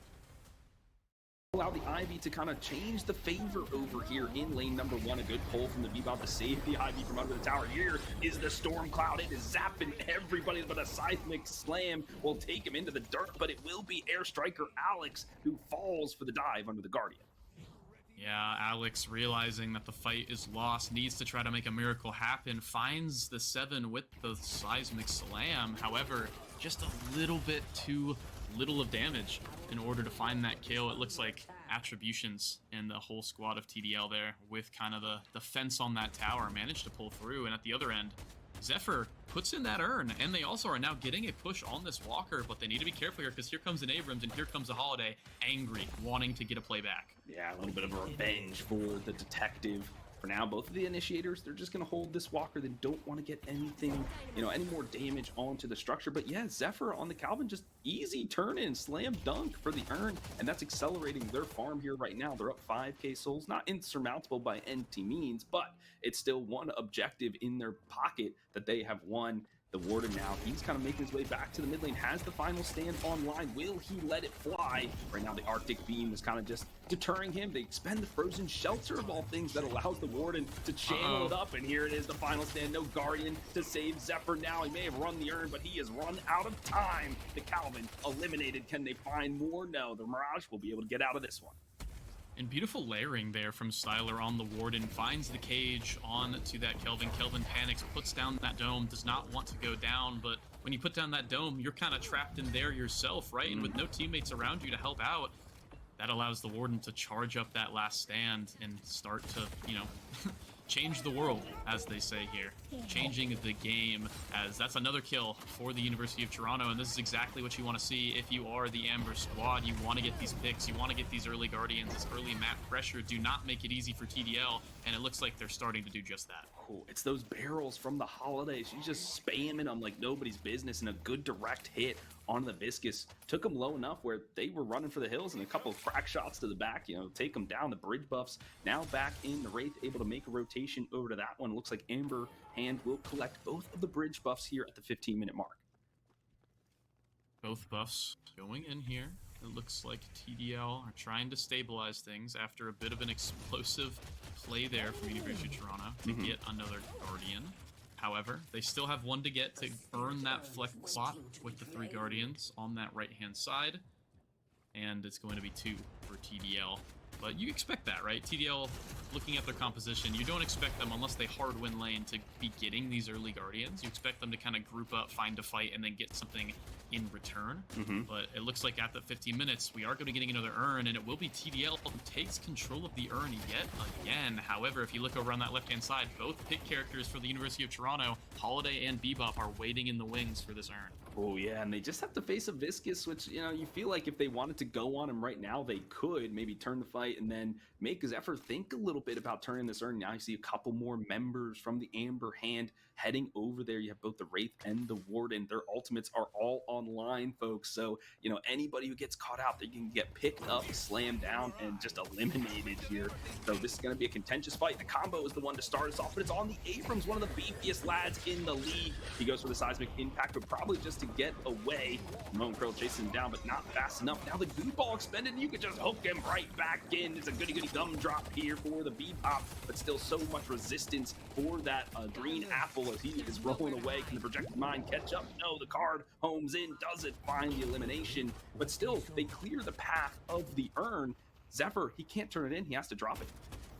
Yeah, University of Toronto kind of sacking their right side lane here, managing, to not really get the urn. They wanted to put more men on that urn side, get that fight in, take the urn for themselves, but really good awareness from TDL to instead just kick that kill on the right hand side. They take away Airstriker Alex, get the Walker now, keep the urn safe, and they didn't lose anything. So this is just a net positive for TDL. Yeah, they can't turn in the urn, but they get a whole Walker out of it. So I definitely think that's a good play for them. University of Toronto, a little bit of a miss there. Yeah, it's a good macro play, right? Sometimes a lot of teams use the urn to bait, right? Hey, we're going to turn it in, but it's all just, look over here, smoke and mirrors, as we're taking your Walker on the opposite side of the map, and you have some of the best characters do it, like the Infernus, can just burn through structures, pun intended. So I really like that play because Amber Hand, they committed 4 members over there. Sure, they got a couple kills, but you lose a Walker, which means you're going to always have to have somebody over there to protect your base Guardians as the troopers are marching forward. So a really nice play there for TDL to give themselves a little bit more breathing room on the map. Yeah, TDL definitely doing a good job at creeping up that soul lead just a little bit more. And remember, with their comp, they're going even, they're winning at this point in the game. That does allow them now to pick up the urn once again. However, it looks like the University of Toronto are very, very prepared for it. The urn dropped once again. They just do not have the space to pick it up. However, University of Toronto now deciding, hey, screw the urn, let's start pushing this last Guardian, and they will get it on that right-hand side. The Infernus is not enough to stop them. Both the Holiday and the Ivy going to be doing wonders there as a fight starting to go off here on the urn side. We have a minute and 20 seconds to cash in this urn, and the Moe and Krill starting to bring it in here. We might get a fight. Yeah, I think we will. We do have some of the impactful ultimates like the lasso ready to be expended here, but it is the Storm Cloud, the first to be let a leash. It's just zapping everybody, but everyone was able to run away from the last stand. Now in, this is a great angle from our observer, Nada Llama, to capture all of the action. This Warden just bullying everybody away. Nobody can take down this 18k soul. Man, it's a combo into the church there, but a couple of members will be able to help their carry out. It will be a double kill. No, make it a triple here. Make it a quadruple for the Amber Hand. They turn it around over the urn. Yeah, TDL had a 7 ult to start sectioning off that urn to buy them time and space to turn it in. And I didn't actually quite catch if they managed to or not, but looking at the money, it looks like they did manage to cash in that urn, but at the cost of the fight, right? University of Toronto don't get the urn, but they managed to get a huge fight afterwards. Moe and Krill on the side getting one of those last kills there. We kind of missed right off of camera there. But just a great re-engage from Styler on the Warden and just from everybody on the University of Toronto to get through, take out the 7 early. That's a lot of the damage gone, and now they're going on to this mid-boss who, if you remember, it's not just one crystal anymore, it's going to be multiple, so it's going to be way harder to actually get here as Lalo coming in with his with the Infernus ult finds nothing, and now it looks like he will be going down. All 3 Rejuve crystals are on play here, and it looks like they will be all going to University of Toronto. Lalo going down on the Infernus. TDL deciding to take that left side walker instead. So not the worst trade, but definitely not what you want to see here. And once again, it's in a MOBA, everything is a push and pull, right? If you know you're taking mid boss, you gotta be ready to pick out something else later, right? You know you're gonna give up that walker on the left-hand side. And so that's a decision from TDL. It's like, okay, Lalu, just distract as long as you can. If you get a Rejuve crystal out of the 3, that's even better, but we're gonna take this walker and open up the map just even more for us. So I appreciate that split level decision from the Sapphire Flame. As long as they don't lose anybody on the retreat here, doesn't look like they will. It's a good call, though, from the University of Toronto to go for that mid-boss early. They have the time and space to do it. They were able to burn it pretty quickly. Now they have some of those buffed-up players. Bebop is going for a more gun build rather than the Vitality Spirit that we know him to do. So that's why they're giving him this extra buff, that fire rate, that extra HP. They really want to facilitate this Bebop in the fight. This Calvin, though, he's just kind of run and gun some folks down here. They do get the Rejuve off of Creator, and they lock him in with a Frozen Shelter. That's a good anticipatory play, but can they finish off the Sheriff? Yes, they do. 1 Rejuve Crystal off the board. They're looking for more, though. The Seismic Impact slams into the sky, but it's usually used as an escape maneuver here. When all said and done, the dust settles. 2 go down for Toronto, 2 go down for TDL. Like you mentioned, that push and pull, I mean, that's the epitome of what we just saw. TDL loses that mid-boss, but they get the walker in return. They all retreat. The death timers are very, very low at this point in the game, and they manage to defend all 3 walkers. However, back again, the University of Toronto find a pick onto the Viscous on that right-hand side, which allows them now to take out this walker. The Mirage teleporting in is not enough, and looks like they will be able to get it and get out scot-free. The Bebop might end up going down here, but you take 1 for 1 in terms of a walker. That's for sure. So University of Toronto definitely managing to stabilize their game when they were behind. But here comes a big fight, actually. It looks, oh no, actually just the Rejuve crystal on the Bebop. I forgot it. Everything is looking so crazy. I need to get used to that new Rejuve look. And it looked like a big fight was going on, but no, it just that Rejuve crystal going down for Big Fat B. And you do still have one onto the Warden, who is going in now with the last stand. Yeah, he's using it. They were trying to clear some space here for the urn. That is where the next big fight is going to take place. You can see a number of folks stuck in the speakeasy over here in the back alleys of the Cursed Apple, and there is a scuffle happening. 2 members go down. That's mainly the Mirage and Zephyr. They've been under the gun more often than not here in this match so far. Friend, during the draft, we were talking about what is the engage tools here for TDL. What are they going to use to start some of these fights? And right now, that is where they're falling flat. They don't know how to engage around the urn, around the mid-boss. Like, what do they do without putting themselves in harm's way? We'll get to that in just a moment, as this Wraith might not be long for this world. She's going to have to get out of dodge here, but it looks like she'll be the sacrificial lamb to allow the rest of the members to retreat. Yeah, kind of the one player going back down. And I mean, to be honest, that looked like a lot for the University of Toronto. They get 2 kills, right? But they don't really get anything after that. The urn is still going back. No one has control of that. It is going to be in the middle of the map as well, so it's not like there's anything crazy going on there. They got the walker. I mean, they're still down a walker. They didn't really get anything out of that fight. The 2 kills are nice, yeah, but the death timers are low. Everyone's already respawned, and Icy now is the one who is gone, which will allow TDL to get that urn. So overall, in a macro sense, that was actually a better play for TDL on the back end. And you talk about how is TDL going to engage? How did they do this? They don't actually need to engage. They just need to take up space, play together. You have the Mo and Krill that can find a combo for a pick if needed, but they're really a re-engage comp if you think about it. Take up the space of the objective, play on top of it, whether it's a walker, whether it's an urn, whether it's the mid-boss, whatever it is. You find the 7 ultimate, you find, you know, some healing, some cubes, whatever you need to do to support your carries, get the poke in, and then re-engage after the University of Toronto attempt their engage with the Bebop, with that Wraith ultimate, with that Warden ultimate. You know, you kind of just have to live that initial engage from the University of Toronto if you are TDL. And, I mean, they're struggling a little bit right now, but they have managed to find some of the re-engages to get those trade kills, and it's working out for them right now, as it's about even in souls. The lanes are about even. We're kind of at a little bit of a break. However, as I say that, the University of Toronto bringing that urn, maybe it's their time to get one finally.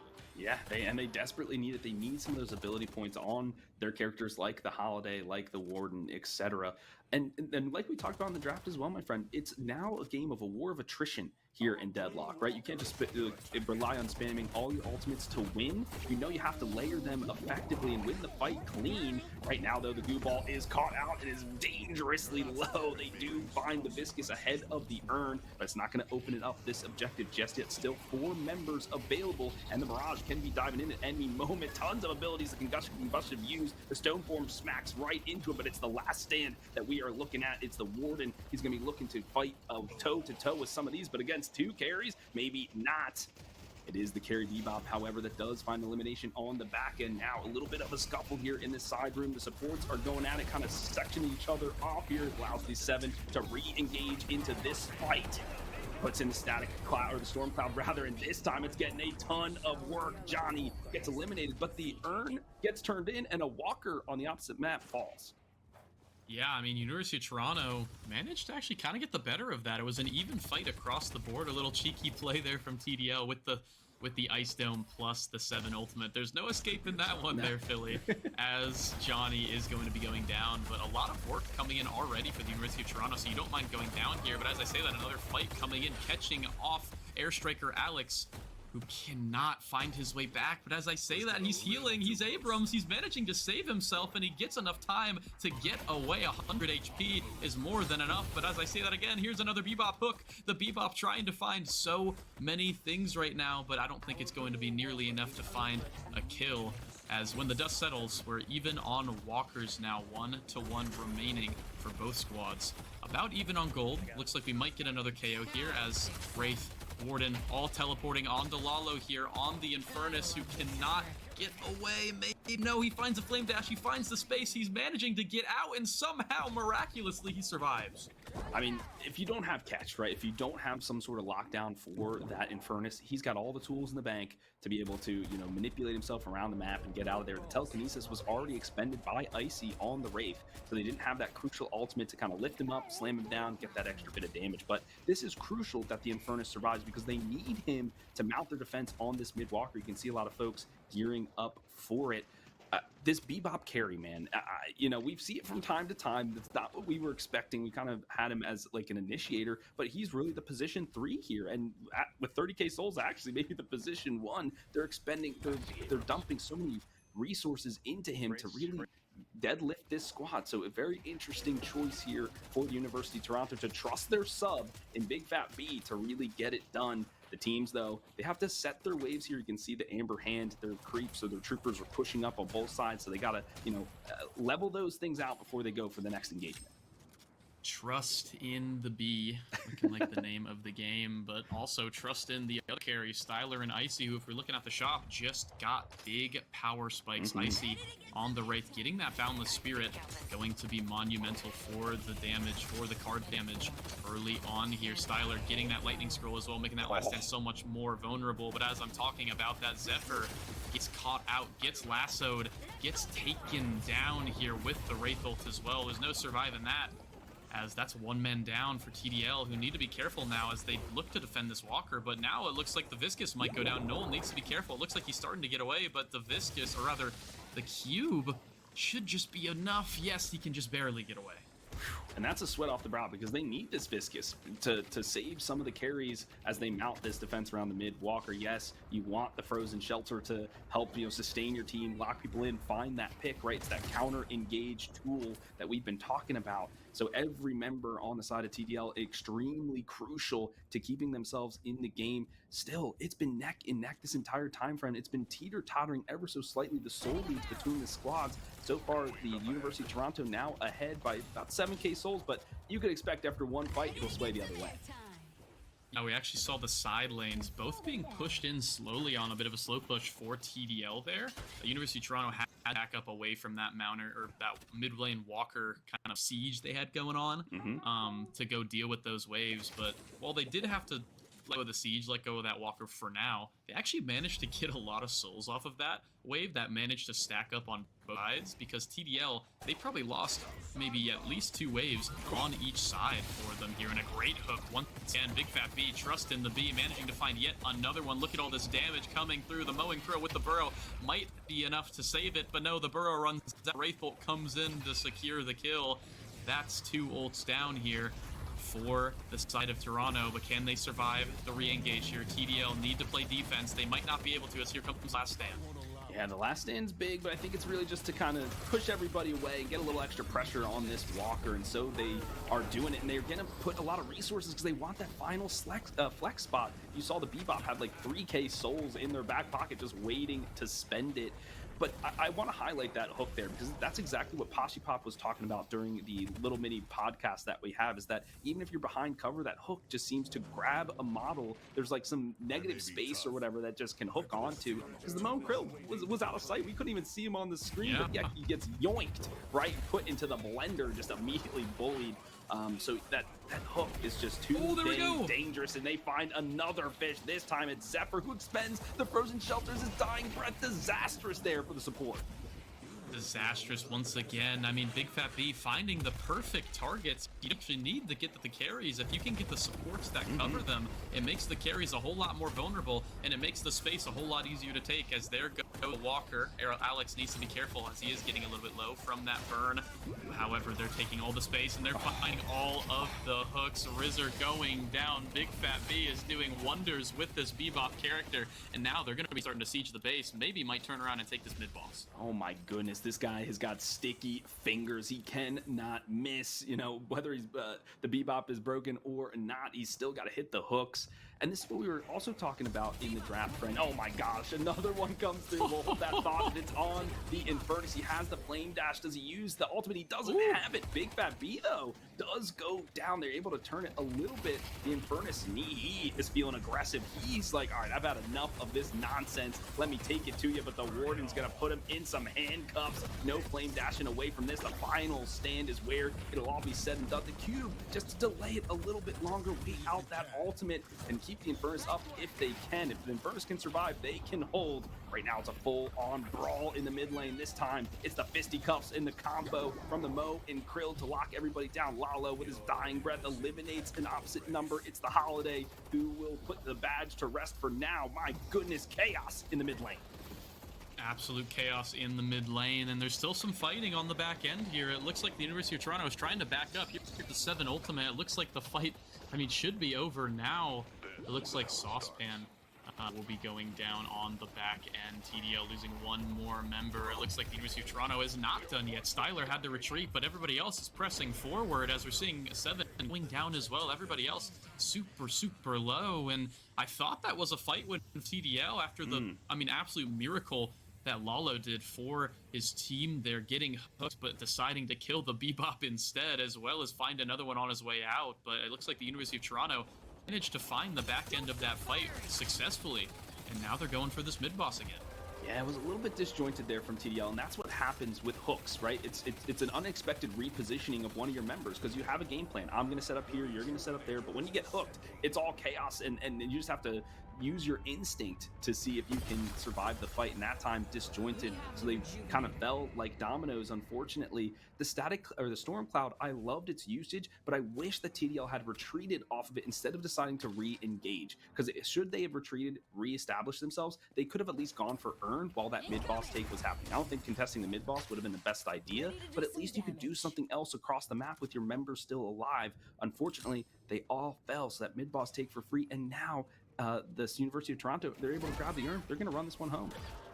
Yeah, I mean, that's kind of what happens, though, when you have a Bebop popping off like this, finding hooks. You have a Holiday and a Wraith finding picks on the side as well. It is very, very hard to, especially when these teams are fairly thrown together. There's not there's no team here that has played with each other for months or has a lot of practice. They're all trying to figure out each other's play styles. They're all trying to figure out how they want to play. And when you have a bunch of characters sprinting at you with these good ultimates, with that soul lead, it is very, very difficult to stay calm and composed in the team fight. So no matter how much heroics the carries will do for TDL, it still is going to be a tough mountain to climb, especially now that it's about a 30k soul lead. All of a sudden, after one big fight in Boston plus an urn, University of Toronto, I mean, they're primed and ready to start to try to end this game. Yeah, when it rains, it pours, and then it's University of Toronto collecting every single drop.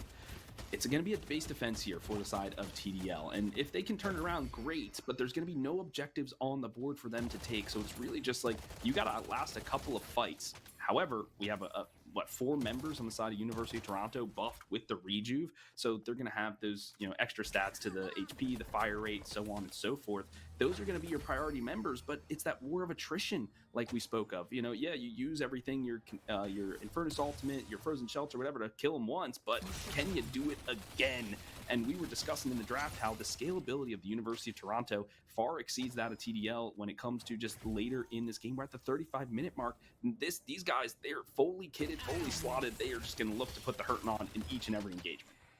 Yeah, now I think the biggest change for me with the mid-boss, yeah, it's not everybody that gets it, and yeah, the buff slightly changed in terms of what it does, but it also is way longer now, Philly. It's about 5 minutes. Actually, It's exactly 5 minutes when you get the crystal. Yep. It was 7. I think Yoshi, took it down a couple notches on the little repatch that we had on Friday. So it's now 5 minutes that you hold the crystal for, but that's going to be more than enough time to secure an urn, play it slow, push in all your lanes, and then look for a fight. Whereas before, it felt like the mid-boss, you didn't have to rush, but you had to be, prompt with your time, right? You had to push in the lanes and just go for it right away. You couldn't just sit there on the buff the whole time.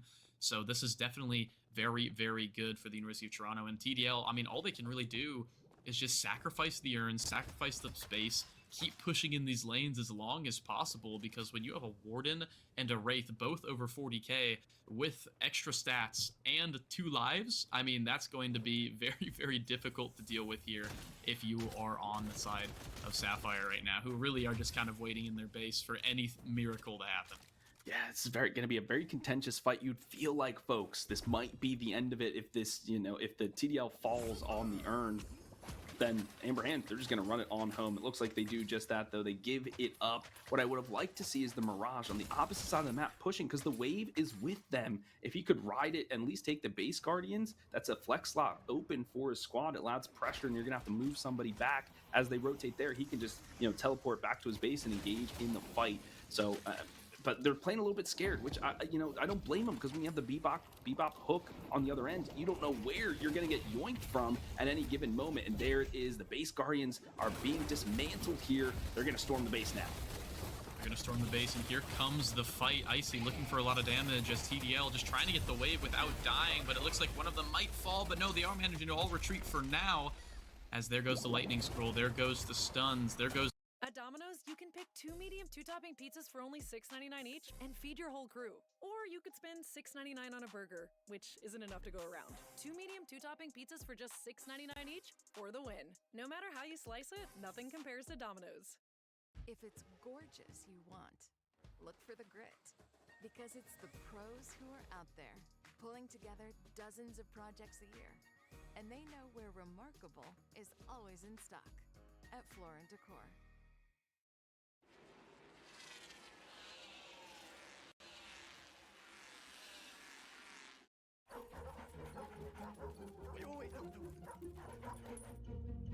Hey, Google. Message Brooke that I need help walking the dogs and send directions to Central Park.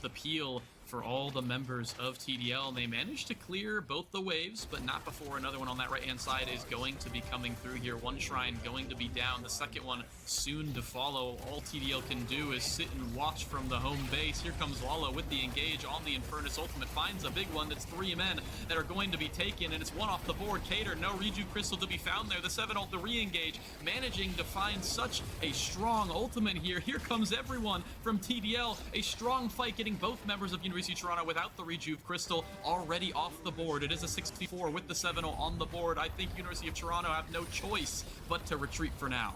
Absolutely, and this is what we were talking about, the good counter engage that TDL does have. Yes, they don't really know how to start the fight, but maybe they can finish it. A good combustion from Lalu was able to set the fight up. Now just a few more members to fall. The retreat horns are being sound here for Toronto, but like we were talking about, there's nothing on the map for them to take. Yes, they mounted a good defense. They were able to survive, but there's no urn. There's no mid-boss. Their jungle has been just dismantled, and they're not going to go so far ahead and try to go to the opposite side jungle. They're not going to do that, so it's really tough for them, but here they go. 4 members down the zip line to this left-hand side. Yeah, the one thing they do have, though, is a wave that was pushed in that you talked about before. No one was on it. No one cleared it. This whole time, the minions were just stacking up. They got the base Guardians, and now it looks like TDL are going to have a little bit of time to at least get a shrine or two. We'll have to see what they end up all getting here.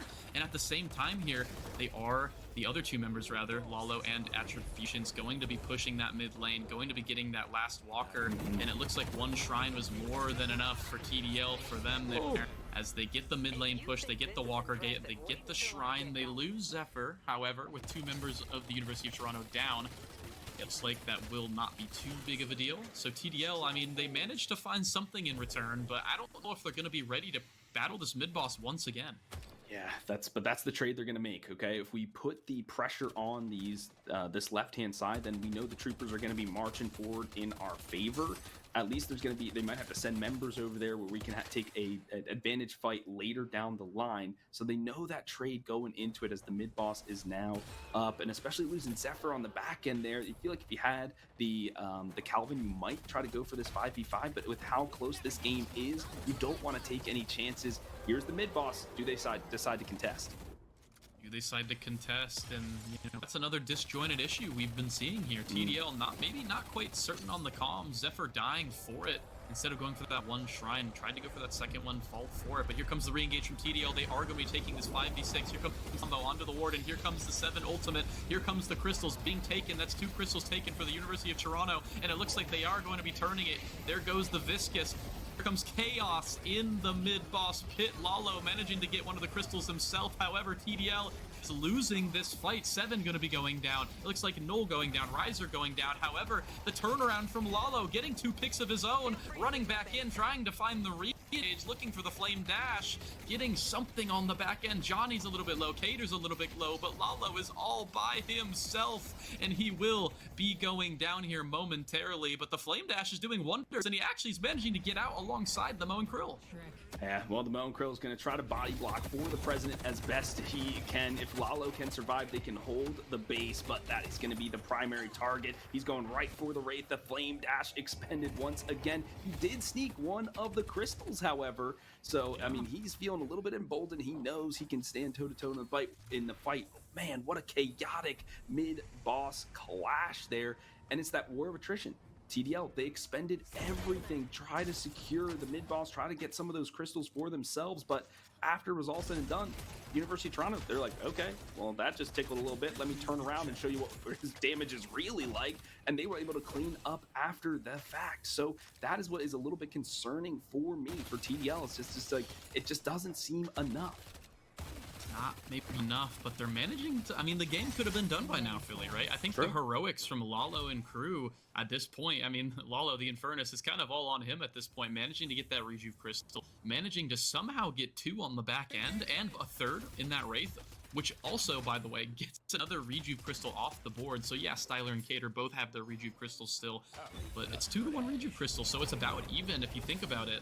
And, I mean, it gives TDL just that little bit more time to come back into the game. Now, as I say that, University of Toronto setting up an urn. They are going to be getting this. Well, actually, TDL managed to snag the urn, so they're not even going to be getting, or rather giving the urn away to Toronto, who already have about a 40k soul lead. So, I mean, you can't get any worse than this, I guess, for TDL. They manage to make it just that little bit easier for themselves to play the game. And earlier on, they didn't get their patron drop. They managed to defend with that, keep their patron alive, so they will have at least another fight or two in them.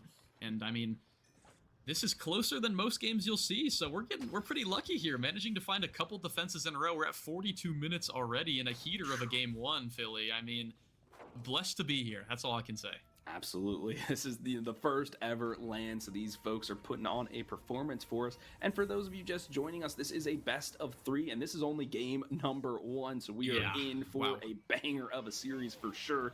All the teams gathering around this urn. It looks like it will be turned in by the Captain Saucepan, but the last stand now utilized by the police officer. He's looking to find some eliminations. Just stand tall, but everyone runs for the hills. They've seen this trick before. They know they can just outlast it. Here's a good telekinesis there to lock down the Infernus. Can they follow up on it? The curse is huge to keep the bartender in place. He will go down, but have the Rejuve Crystal, so he will respawn, but in an awkward spot. Can they kill this man again? That is the question. Finally, Mirage getting in on the action. He needs to carry and deadlift this team. The binding word, though, will be removed on the side of the bartender. He's looking for his next victim. It will be a 1-for-1 trade here when all said and done. Let's see, though, if the Infernus keeps pressing the issue. It will keep pressing this issue. Johnny going down on the Ivy, and it looks like the health bars for the University of Toronto are a lot lower than those on the Sapphire side for TDL, and they are trying to get every single kill they can, looking for the pinch, looking for the Warden now. Is this Kelvin? Can they find him? There's the Majestic Leap. I think that's enough to get him out, and that's, at the end of the day, going to be a 2-for-1 trade for TDL. And I mean, that Infernus getting caught out early, a great curse, going to be managing to get that kill. However, the Rejuve paying dividends here, Philly. I mean, if Lalo didn't steal that earlier, he would have been dead and the fight would have looked completely different for the side of TDL here. And now it's TDL going to be finding this siege, but no, it's actually going to be a whole fight against the University of Toronto in their own base. Yeah, it's all at the back of the last stand. It just came up as soon as he respawns. They knew they could engage with it. Nobody could stand up to the Warden. Now the Infernus is the one they have in their sights. That's 80 seconds off the board for the Infernus. The hyper carry has been muted here for now. They went for the aggressive play, TDL, but they didn't get it done in time. It is just the Mirage who's not long for this world, and it's a cold cleanup here for Icy. Wow, I mean, University of Toronto just managed to punish the over-aggression for TDL. Riser was too busy clearing that right side lane in their base to teleport in. And when he did teleport in, he teleported right into 3 members of the University of Toronto who just absolutely shredded him. And now, I mean, that's only 1 member. That's only 1 saucepan. Not even in the base, so they're going to be pushing this patron, grabbing that drop, and this should be more than enough time for the members of the Amber Flame to take this game 1. I mean, what a game 1. What a game 1 indeed. So the weekend patron will be falling down. I think the Moan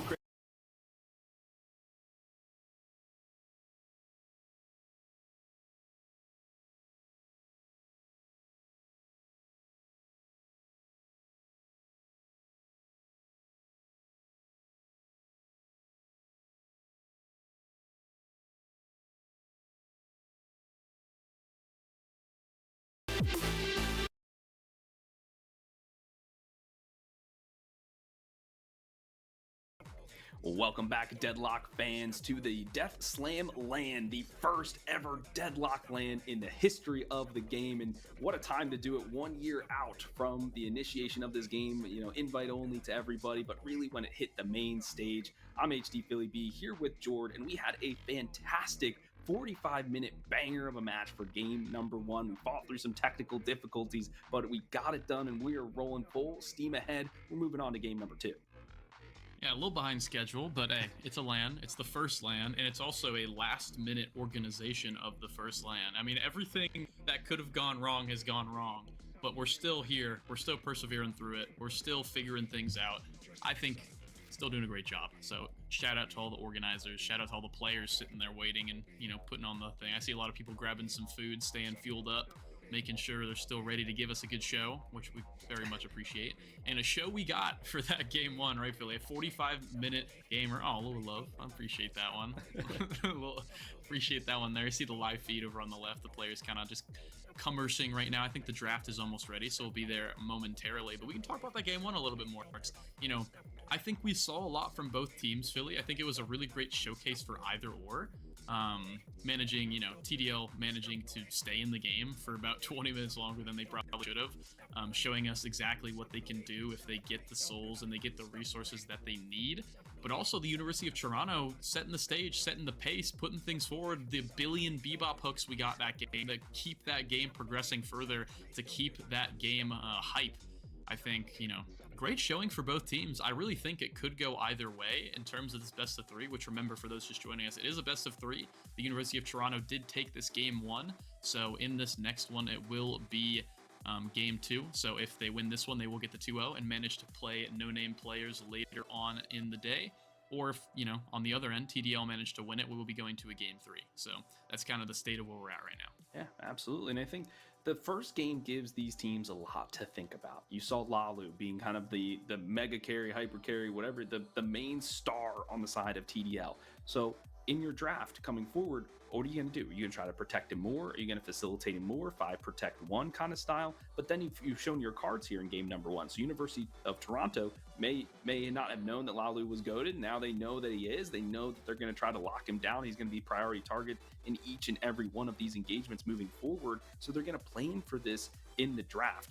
I think we'll see a couple of adjustments as we move into it with the picks and bans. I think Bebop is going to be taken off the board. I think you'll rather have the Vindicta up there in the sky shooting shots because you know what you can do, right? You can put in a stun, you can buy knockdown, you can do things against that. The Bebop, tough. You either buy the debuff remover or you got nothing really, right? So I think that might be one of the main adjustments we'll see here moving into the draft. We talked a little bit about, we didn't see Lady Geist, we didn't see the Lash, we brought up some points about why we didn't maybe see those characters, but maybe we will see them moving forward because from our research, there are a couple of Geist players, especially on TDL. So maybe that'd be one they kind of adapt into this draft moving forward. Maybe we'll see the Paradox come through because the Bebop is banned. There's a lot that can be adjusted here moving into the draft.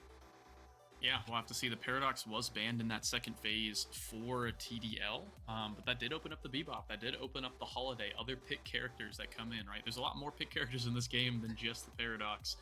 Paradox kind of recently hasn't been as popular. It did just get a buff, so I think it's fairly strong, but it definitely historically has always been a very, very strong pick.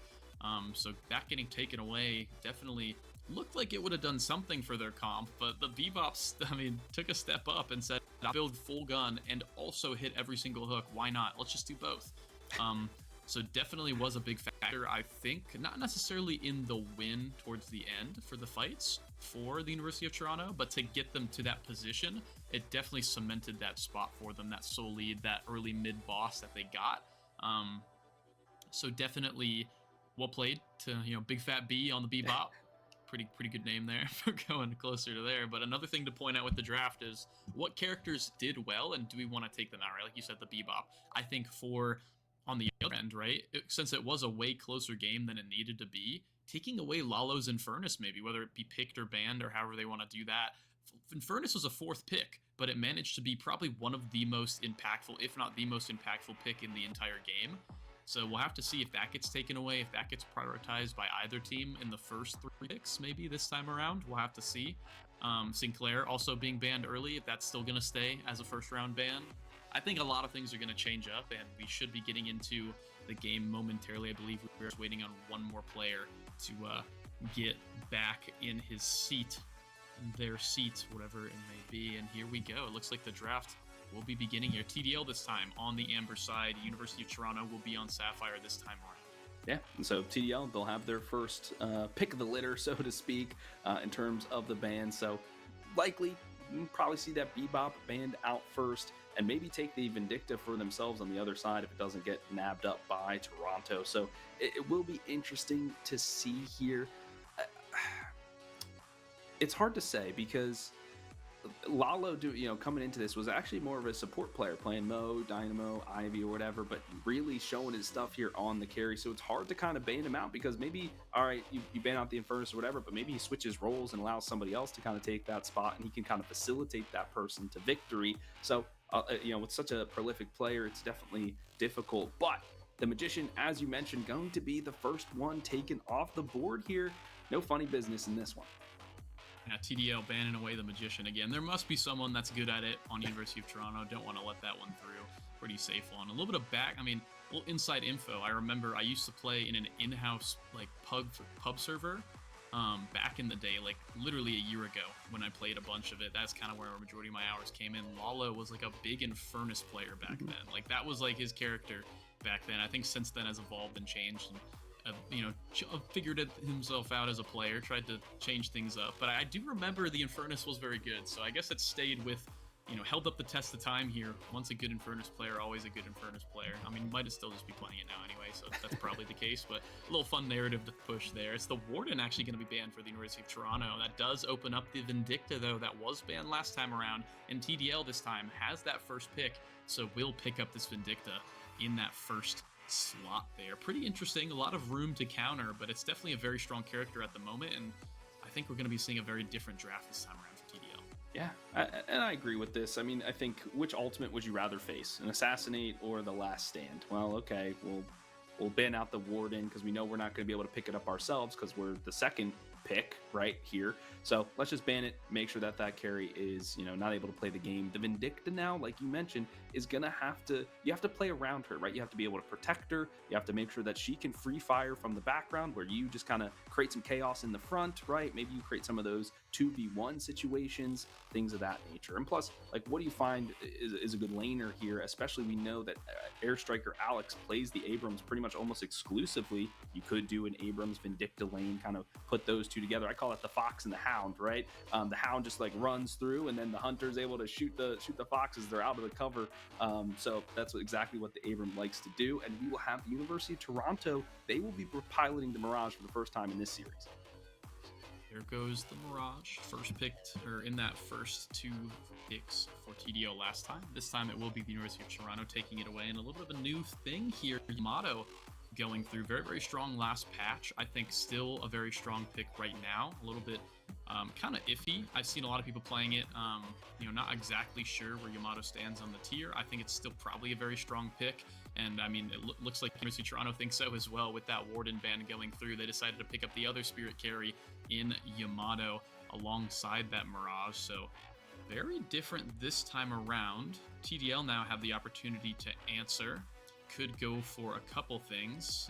You do see that Mirage and that Yamato, so you know kind of what avenue they want to run down. It will be that secure the Infernus for Lalo, it looks like, after the performance last game. And the 7 this time around, so they get the same carries they went with before. I believe we did hear Saucepan in the early interview before the game talking about character kind of restrictions, people that like certain things. Maybe we're seeing that here. Maybe these players really want to be on these characters. They feel a lot more comfortable on this pick. So they pick them right back up for them. However, this time the difference being they have a Vindicta, and they also don't have to worry about a Warden. Yeah, that is a very good point. But now it's like, okay, you've kind of laid your hand. These are the carries we're going with. What are we going to do on the opposite side? And it will be the University of Toronto picking up the Paradox this time around. A really good initiator with the swap, has increased a little bit of damage over this last patch on Tuesday. So we're seeing the characters that were banned last time now making their way into the Cursed Apple in game number 2. I like this here. you have a dive, right? The Yamato can just jump right in. You can bring the Paradox, swap people and then jump them. So there's some engage there in terms of like a front to back sort of deal. But they need some front line on this side of University of Toronto, and same with TDL. But you see the bands now coming through. TDL taking the Abrams. So Airstriker Alex, what are you gonna do? What do you have in your back pocket? I mean, with over 500 games on the detective, that doesn't leave a lot of room for other games on other characters, so could be make him a little bit uncomfy there in this one. And then the Calvin taken off the board, just an overall good support, can kind of synergize well with anybody you put him with. So I think that's just a kind of a blanket ban, and I don't think it's really targeted at anybody.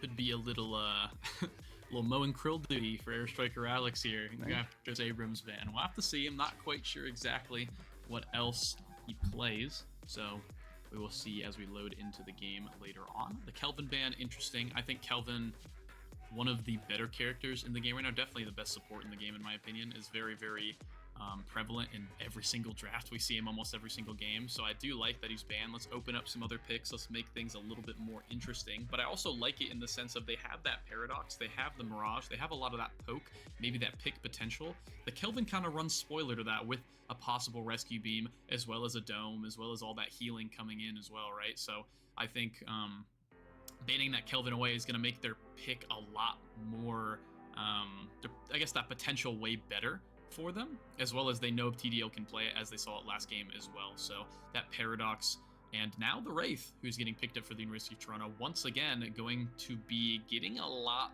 done, I think, this game, now that TDL have a lot less of peel in their arsenal.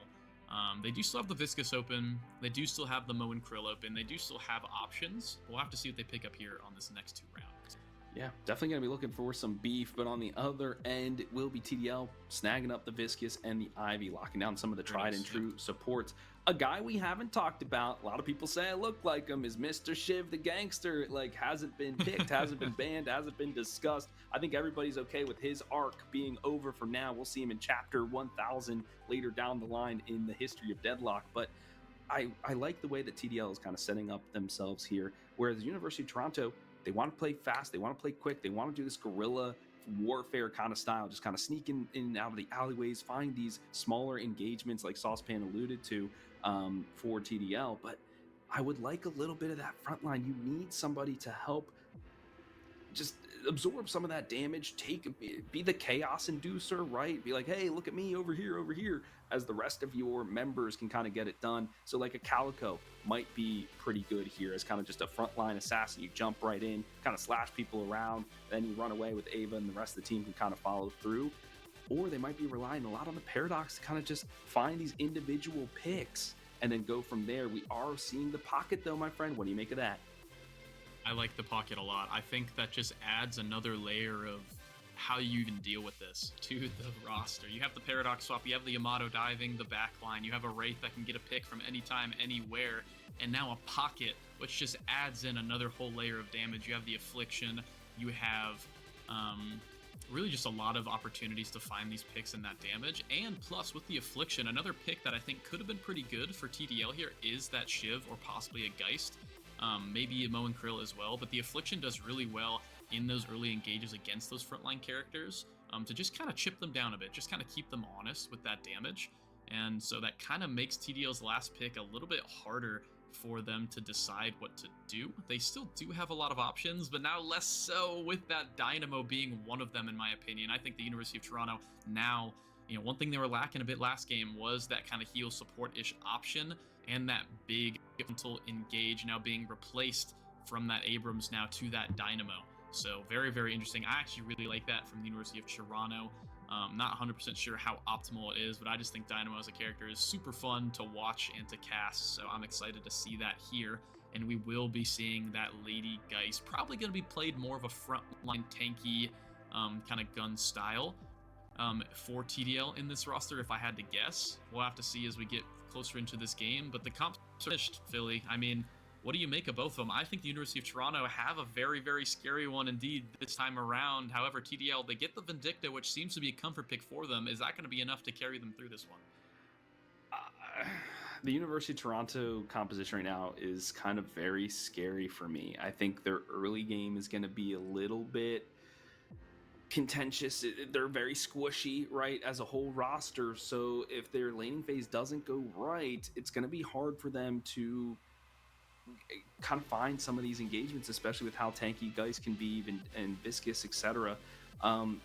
They're going to be playing really hard around some of these key ultimates, right? They're going to really be looking to fight around when they have the black hole available, if they have the swap available, if they can unlock this paradox early on and then create some of those advantageous skirmishes for them.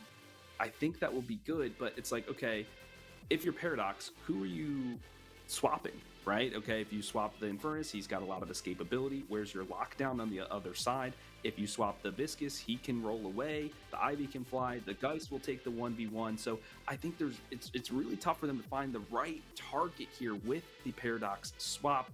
I think in this one, my friend, I'm taking TDL. I want a five words. Who you got it? Then we got to go for the interview. I'm taking University of Toronto yet again. I think their comp looks very, very scary, but we will be passing over to an interview once again real quick before we start this game, so don't go anywhere. We're here back in Toronto, this time with the University of Toronto team captain, Johnny. That was a pretty close game one. They almost came back there toward the end. How do you feel about that? Yeah, I feel like it definitely got scary around that end part there, but, we managed to come back. We turned a really big fight, and that just transitioned to finally being able to drop the patron. But yeah, it was definitely, getting that interruption after just getting to the game for 3 minutes, that was a little bit rough, but I think we managed to bounce back from that, and yeah, that was a great game one. Yeah, it was a long pause, but hey, you stuck it through. So the game went pretty late, and I heard the casters talking about they favored the other draft in the late game, but y'all took it anyway. How do you feel about this draft in particular? I think this draft, what we're really looking for here, so game one, our biggest concern was the Vindicta, obviously, because we banned it, but now this game we have to deal with it. So I think that what we need to focus on here is making sure that we take the fights that are advantage for us, so we manage to strike first, essentially, because they have a lot of lockdown, they have a lot of damage, they can easily win team fights if we're not careful. We need to be the ones to make the initiations when they least expect it and manage to pick off one or two and then go for objectives and try to win the game from there. Well, that worked pretty well for you last game. You were really dominant in that mid game. A lot of picks during and in between these fights. So you certainly proved that you can do that. So you're here, obviously representing the University of Toronto's esports. What kind of support have they given you for something like this? I can say that they're letting us do this, and I'll leave it there. There's not a whole lot of money in esports at the moment, unfortunately, especially for a newer game like Deadlock. But it's still cool to have you all out here, officially representing an org at least. Yeah, it's nice to have that recognition, so people know that there's people who care about the game, and if there's other University of Toronto students who are interested in being part of this community, and we can host our own community events and stuff like that. So yeah, I think it'll be a lot of fun. Yeah, we got the Deadlock community to thank for a lot of this event, kind of putting it together last minute. So thank you, especially to those who supported the event. We really appreciate it. Just got one more question for you before we let you go back and start the game. So we saw a lot of your players really perform last game. Is there anyone in particular that you're looking for a big game from this time? Anyone you want to shout out to the viewers? Well, so I will say game one was a little bit scary because our star player happened to be late. But now I am glad to say that he is back, and we are going to be seeing a lot I can guarantee you that. Who is that? Just the name for the viewers? It's Misclicked. Misclicked. All right. Mr. Top 1 Warden, he's coming in here. Well, they banned. Actually, I think we banned Warden, so sorry to him. But he's got other characters up his pockets, and we're definitely gonna be bringing on a show for today for y'all. So yeah, look forward to it. There you go. Keep an eye out for Misclicked coming up here in game 2. We'll throw it back to you. Thank you, Soren, and thank you, Johnny. And what a weapon X. We heard in the first game it was Big Fat B who was substituted in for Misclicked for that game number 1, but now their weapon X, the star player, has entered the chat, folks. So this is maybe what kind of influenced their decision here in the draft. George, we heard Johnny say they want to be the ones to engage first. That was kind of what we were picking up by the heroes that they selected. Yeah. You have that Paradox, you have that Yamato, you have characters that want to just sprint in there, right, and get those picks, get those kills, so they're definitely set up for it. And it's actually pretty funny that Shout out to, let me make sure, shout out to Big Fat B. Comes in for the Game 1 sub, puts on a performance on Bebop like that, the X Factor character on the X Factor sub, then gets subbed back out for apparently the star player. So, I mean, number 1 Warden, we're getting big, a lot of stress, a lot of high hopes for Misclicked here. No Warden this game around, so I have to see what character they end up on, but, definitely well played, Big Fat B coming in for the sub. I mean, I forgot that Big Fat B was a sub in the first place, so it's definitely a good performance from him, definitely a memory for the ages, and we'll have to see if that sub out will be better or worse for the University of Toronto. That slight little roster swap. No Bebop this time around, so maybe it works out in their favor anyway. Maybe Big Fat B was a Bebop one trick. You never really know these days. But we should be getting into game here momentarily as Jason and everybody else comes back into their chairs. Or Johnny rather, not Jason. Johnny rather, gets back in their chairs. TDL versus University of Toronto. I mean, I think we're up for another heater. I'm gonna be honest, Philly. Yeah, no, I absolutely agree. And because Johnny hyped him up a little bit more, it's like, okay, you want him on Misclicked on a character that has skill expression. Mirage, to me, not the biggest skill expression in the world, right? What shots are really hitting? You can launch the Scarabs, whatever. Your ultimate is just to teleport around the map.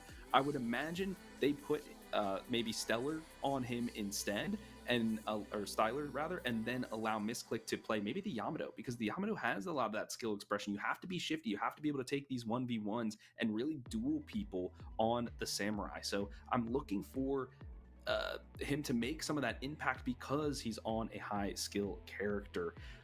But like we said, their ease of execution is kind of in that red zone, right? It's going to be pretty hard. They have to be trying to play their game, and TDL, they know that. So what their game strategy is going to do is get them off their tempo, get them off their timings, making sure that their rotations are scouted out, making sure their comms are clean, making sure that this guerrilla warfare gets snuffed out immediately. And if that happens, then TDL, they just kind of can pace themselves through each stage of the game, early, mid, late.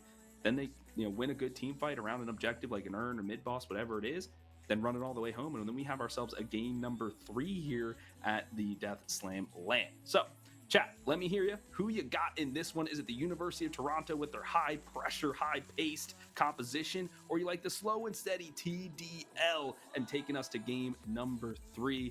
Jord, I'm very excited for this one, especially with some of these new players that we have coming in. A very cute dog over there on the live feed there. Look at my dog. I was looking at the dog. Cute indeed. But yeah, I mean, hype for this game 2 here. I think it's a lot of same. No competition is as ruthless as the Esports World Cup, the club championship trophy, awarded to the one club that rose above the rest. The game trophy. When a competitor closes their eyes, it's all they see. Every participant earns a key engraved with their name. Only one can become an EWC champion. The frame of the champion's key is embedded into the totem. The keys of the eliminated will be crushed. At EWC, nothing is granted. Everything is earned. Same themes as game 1, right? We saw kind of similar comps, a little bit slightly different characters. Instead of the Bebop, we see the Paradox. Instead of the Abrams, we see the Dynamo. So pretty same kind of themes going back and forth here for either team.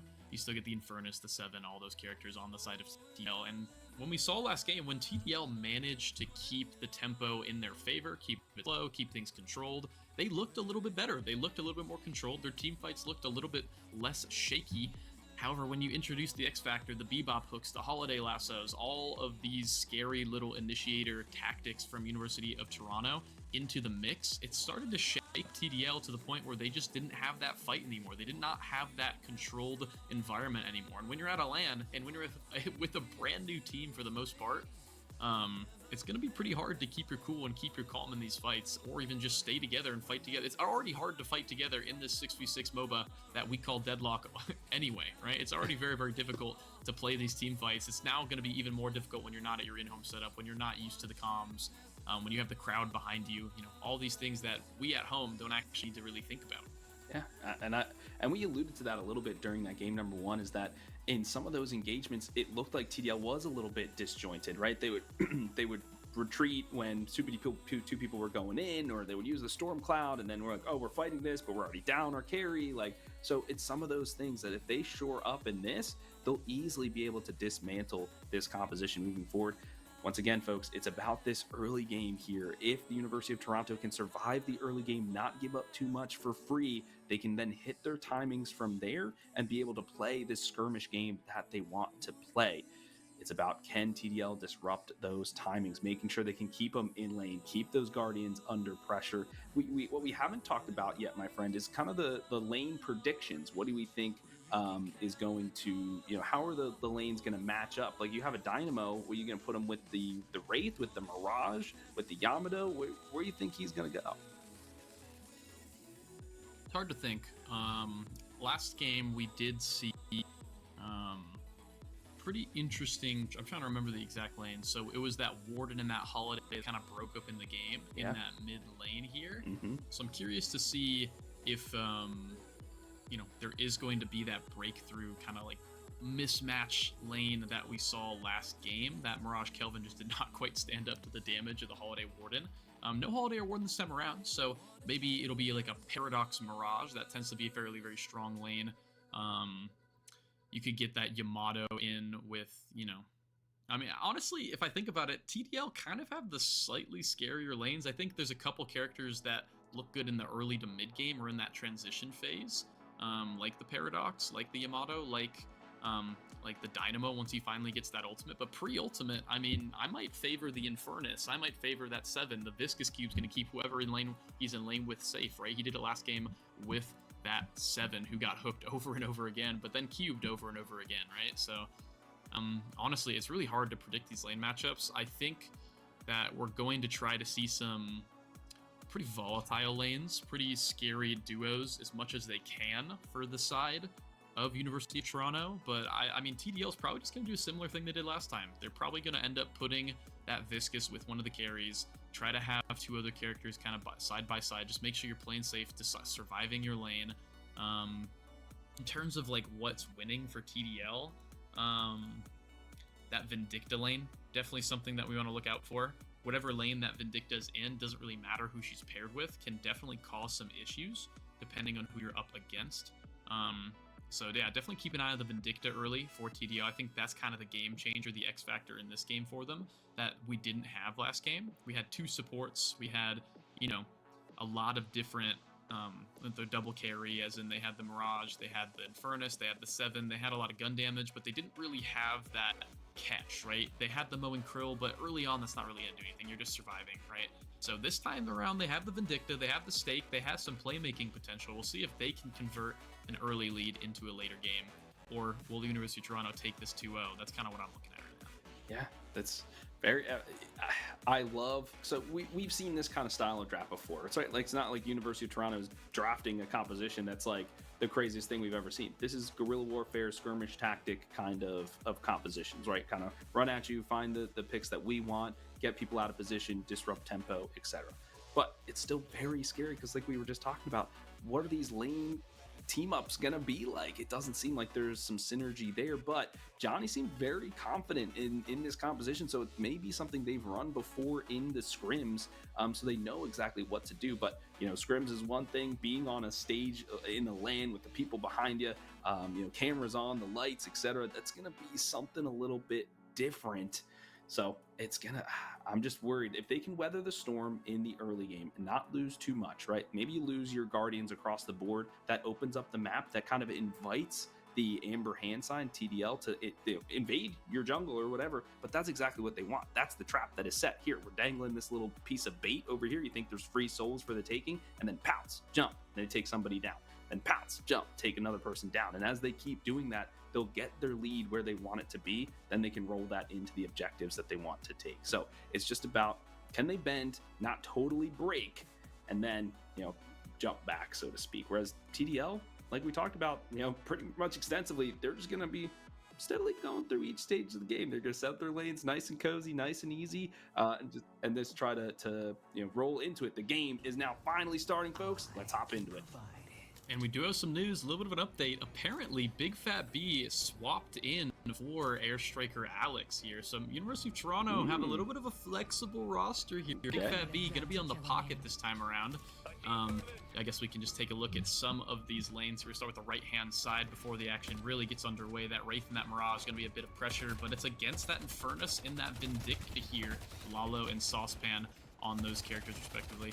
And we're going to have Misclicked, who's heavily hyped up before this game by the coach, or by the star player, or rather the captain, I should say, on the Wraith this time. And then the Mirage is going to be Icy this time around. Looking at the mid lane, that's already starting to get a little spicy. We are going to have that 7 and that Viscous yet again for TDL. They did that last time around. However, Zephyr this time will be on the Viscous, and Attribution's back on that 7. And on the other end, and the Paradox definitely has a lot of pressure in that lane, so need to be careful there. Styler on the Yamato, and it's going to be Johnny on the Paradox. And lastly, we have the left-hand side, which I'm not expecting too much from. You have the Dynamo in the pocket versus the Ivy and the Lady Geist. Gonna take someone to really step out of position to get a kill here, in my opinion. And on that Dynamo, we'll have Cater, and on Styler, or sorry, excuse me, and on the pocket, we already talked about it. We do have Big Fat B, who is already going really, really low, so needs to be careful there. As Zephyr over there, or sorry, excuse me. Oh, actually, the picks are completely wrong here. I'm reading the wrong things. It's gonna be Noel back on the Viscous, and Zephyr is going to be on the Ivy. Excuse me, everybody. We got it all figured out now. Things are being updated now, but I believe everything else is about the same. Okay, well, that's how the lanes are shaken out here. So maybe not too much kill potential going in lane number 1, but those are your 2 big wombo combo ultimates. You want those guys to be able to get the farm that they can, the Dynamo and the Pocket, speaking of. So it's interesting to pair those 2 together, because you feel like they each need a little bit of farm. Whereas in this mid lane, I'm really looking for the Yamato to put the pressure on, as she's doing here. Can she find the first blood? The power slash, the Crimson Slash will do it, as Creator, with a shot from range, finds the first blood. Yeah, right as you say it, on cue here, the Yamato managing to find that power slash perfectly charged onto the Viscous there. Noel already going down this early, and maybe we'll be seeing a bit of a repeat from last game. This mid lane might be the one to break open yet again for the University of Toronto in order to extend their lead further. However, this time around, TDL have a very scary lane themselves on this right-hand side. We're seeing them with that stake, with that Infernus burn, starting to push in and get some early tower damage, but not going to be anything too crazy now. It's only 3 minutes into the game. Absolutely, but this mid lane, I wanted to make a point before the action broke out, is they want to unlock this mid lane. They want to win it the side of the University of Toronto, so that way the Paradox and the Yamato can make those rotations around the map, and then probably have like the Mirage or the Wraith go mid lane to farm safely by themselves, right? Get those the souls that they need, and then that Yamato can kind of make the rotations and find those ganks across the board. So that is what I'm looking for in the mid lane. It's going to be Null on this Viscous to really stabilize that lane, make sure that the troopers do not march forward to that Guardian, kind of stabilize it best they can, so that way that advantage doesn't come through. I mean, already under duress, they know this, the University of Toronto. That's why the Goo Man is priority target number 1. Yeah, I mean, already getting a little bit lower once again, but we'll be getting back and healing up just fine. They do have a limited time to work with, though. Their tower already almost at half HP there. Styler and Cater doing a pretty good job so far at getting this tower poke early. We're already seeing a fight now on this left-hand side. Needs to be careful here. The Stone Form going to be saving Zephyr for now. His Pocket definitely has a lot of damage to play with. You have to be careful if you are TDL here in this lane, as it's the second lane that University of Toronto seem to be kind of shoving in and winning, getting a lot of this tower damage. Another half-health turret already in the books here for the University of Toronto. TDL need to start leveraging what they do have, and that is that right side lane. But as I say that, Saucepan looks like went low from some where in that lane, and they actually are way behind in souls as compared to the University of Toronto on that right side lane. Already a 3K soul lead here, and it's not even 5 minutes into the game. Oh, Johnny, he let us know. He knew there was some cookery in the kitchen for the University of Toronto. They are looking to close this one out, and it's a double kill for Big Fat B over in lane number 1 as we fight over the bridge buffs here. It is the Wraith versus the Infernus. We've seen it, but the cards, the gambler will beat the bartender every day of the week. 7 is there just to clean up an easy kill, and now as the ultimates are online, the fireworks start to be expended here in the Cursed Apple. Yeah, that left side lane, that lane 1, like you said, resulting in a double kill and also a Guardian take as soon as Riser comes back to lane, is going to be just taking an affliction straight to the face. There is no swap yet for this Lady Geist, so it's going to be an easy kill for the University of Toronto, who find a Guardian and another KO now. It's going to be a 5K lead, not even 6 minutes into the game. I mean, maybe this isn't going to be as close as we thought. Maybe University of Toronto found the picks they needed. They had their star player sub back in, who we saw find that 1v1 against Lalo and find that buff. So maybe that's what they need, but TDL definitely not out of it yet. Yeah, absolutely. Still a long way to go in this one, but that's exactly what Johnny was saying. The captain for Toronto was like, we want to press the issue. We want to take the fights. We want to be fighting on our terms. And in lane number 1, it's this pocket, just the spam damage with the cloak is just constant.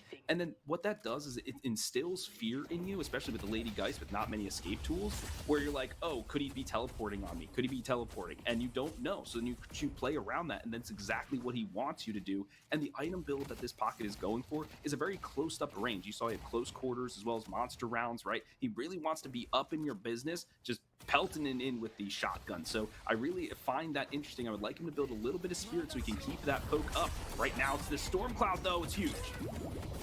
It's huge, and here it comes the damage here as the 7 finally finishes up the Storm Cloud. Great parry there for Styler, who manages to find the melee. That punch from the Viscous would have done absolute wonders, but a great parry to stop it for now. It looks like everyone's starting to disengage, just a little bit of poke on either side, but Zephyr gonna be the one that falls, not even in the fight. Over on that left-hand side once again here, Riser has to hold that lane 1v2, and now on the right side, Icy needs to be careful. This Vindicta starting to put in a lot of damage, but the refresh here, the damage from Mirage, finding the shots, finding the damage to put this Vindicta out of the sky might be enough to secure the Guardian for just a little bit longer. Yeah, I like that. It's just a little bit of lane pressure, right? It's like, don't move forward. Don't feel so comfy in the lane that you can secure the souls that you so desperately need, because it is a double carry lane on both sides. So everybody is going to be looking to consume souls as much as they can. So really just kind of warning shots over there. This Viscous, though, just been taking the blood. Made with huge fruit flavor. Can we stop for food? No, hay comida en la casa.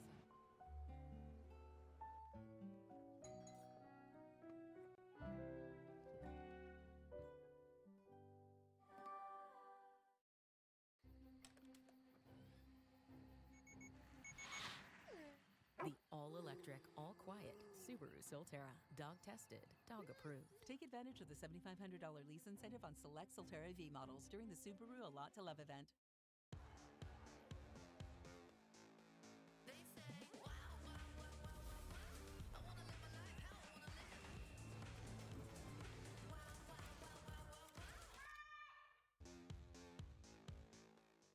Mid lane, the Guardian about half health. I'm looking in the next couple of minutes for the Yamato and the Paradox to really take this one down so they can start rotating across the map, especially when the urn comes through. Here's a nice napalm. The concussion combustion hits onto 2. It's about, can they find the kills? No afterburn slots just yet, but it will be Icy who gets melted after that dive. Yeah, great dive there from Lalo to take down both members. Not quite getting the Wraith done, but low enough to where it doesn't matter. Taking out Icy as well. Lalo looks like back into the second game, doing wonders for his team. Gonna result in maybe a Guardian take, but it looks like Icy gets back in time with that Mirage ultimate to defend that one there. But a big fight in this middle lane. The Paradox is looking in trouble. The swap coming through, trying to save them for now. It looks like it actually will. There comes the Yamato up. There comes the Viscous Ball. Everything, all the cooldowns are coming through, but it looks like the Viscous is getting the short end of the stick on that fight here. University of Toronto just barely squeezed by and managed to get that one kill. Yeah, that was well worked, and that paradoxical swap was really just to reposition themselves, so that way they had the advantage. They could use the high ground, get a little of those headshots, and then re-engage on their terms. That's exactly what the University of Toronto wants to do. Engage on our terms. The Goo Ball tried to sustain using his ultimate as best he could, but it was all just inevitable. Fortunately, though, the 7 was able to survive. They did lose the Guardian for it, but they didn't lose their position 3 carry. That's what's important, but this is the turning point in the match, folks. This is where it could all go wrong because the Yamato and the Paradox are now rotating. You can see the Paradox making their way over here to lane number 3, where we just saw a kill. Misclicked going down early. That's not what you want to see with that Wraith, who needs the time to scale. But over on the other end, TDL need to be careful. It looks like Lalo going down to a great swap there from the Paradox that has more than enough damage to take them down. 8.1k on that Paradox and 11k on Big Fat B, who's on the pocket. We thought Big Fat B was getting subbed out, but it looks like, you know, still in this one and still doing absolute work as the buffs are spawning up for both teams here. It's going to be gun buff on that right side, movement buff on the left, so nothing too crazy, as the Dynamo is going to be getting this gun buff here, or at least it looks like he will be once the 7 shows himself. There we go. Yamato getting that movement buff, so we might see a little bit more action out of them. That Lady Geist ends up going down kind of in all that craziness there. So just some normal lane pressure. It looks like TDL trying to ramp up and get this Guardian on the right-hand side, but 3 members of University of Toronto are going to be trying to stop that. And this is the you couldn't write a better start here for the University of Toronto. This is exactly what they are looking for, and there is Icy finding his opposite number there. Saucepan, we're just putting that one in the trash. The sauce wasn't good enough. But this is man, you can't state it enough. The high tempo game ability from Toronto is just immaculate right now. They're taking Guardian after Guardian, but a gauge comes through. It's the Storm Cloud. They said enough is enough. The Quantum Entangle does help everybody get out and give them a little extra that firing range. But still, we have the high ground now, Obi-Wan, and they are able to find the retaliation. They saved their Guardian here for now. Save it for now. However, Lalo's revenge is coming in here, and it looks like they might get a Guardian of their own as he gets another kill. Big Fat B going down. I think that was on the left side, actually. Hater goes down earlier, as we saw. It looks like TDL are on for a little bit of revenge, getting both walkers on that right and that left side. Well, not the right side yet. There's a little bit of a scuffle going on, but it is 1 HP, so it should be going down any second. There we go, and a Dynamo might be going down as well. He has no more dodges. He has no more HP. There's the 7 chasing him down, and on the other end, Lalo trying to get another one. But Cater coming back in on the reach here. The Paradox isn't enough to come back through. It looks like they will take away Lalo. Now 7's on the run. And it's just the tug of war, the back and forth, the reinforcements for either side making their presence felt. And oh my gosh, it's just a bloodbath here in lane number 3. But it has to be, because this is where the urn turn in is. And they saw the Ivy, right? You can see them if they have the urn, so they know she's making her way over here. But if we have 3 members and we take the Guardian and the troopers are pushed up, there's no way she's going to try to dive into that one. So a needed skirmish. They knew they were going to sacrifice a couple of people, but they're having the map control and the lane control over here in lane number 3. So well worked from them. Now it's about, how does TDL decide what to do from here? What are, you know, we lost all of our Guardians. We have the urn, but we can't turn it in safely. What's our next step? Looks like, you know, Toronto won't let them think about it. Not letting them think about it. However, TDL finding a good 7 stun in the mix here. Yamato going incredibly low. Styler needs to be careful. There's no Yamato ult available, because if they go down, it looks like the mid lane Guardian might go down as well. But a great swap to peel the 7 away from the fight allows the Yamato to escape.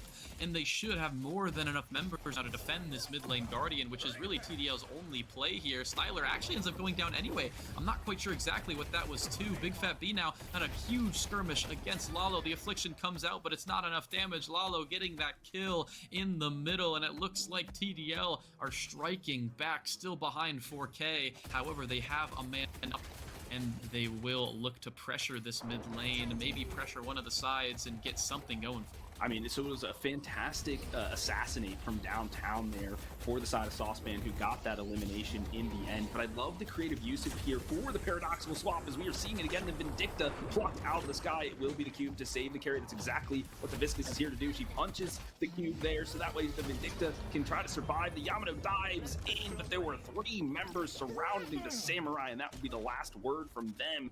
Disaster there for Toronto, but this is exactly what we wanted to see from the side of TDL. They knew the game. They knew if they could withstand some of that pressure, this guerrilla warfare, then the Toronto has to dive deeper into their map now that all the Guardians are gone. Okay, fine. We'll allow that. We'll absorb this pressure and counterattack because we have the saves available from the Viscous, from the Ivy, etc. So the game plan is working to either side here in this one. It's going to be a very close match here, friend.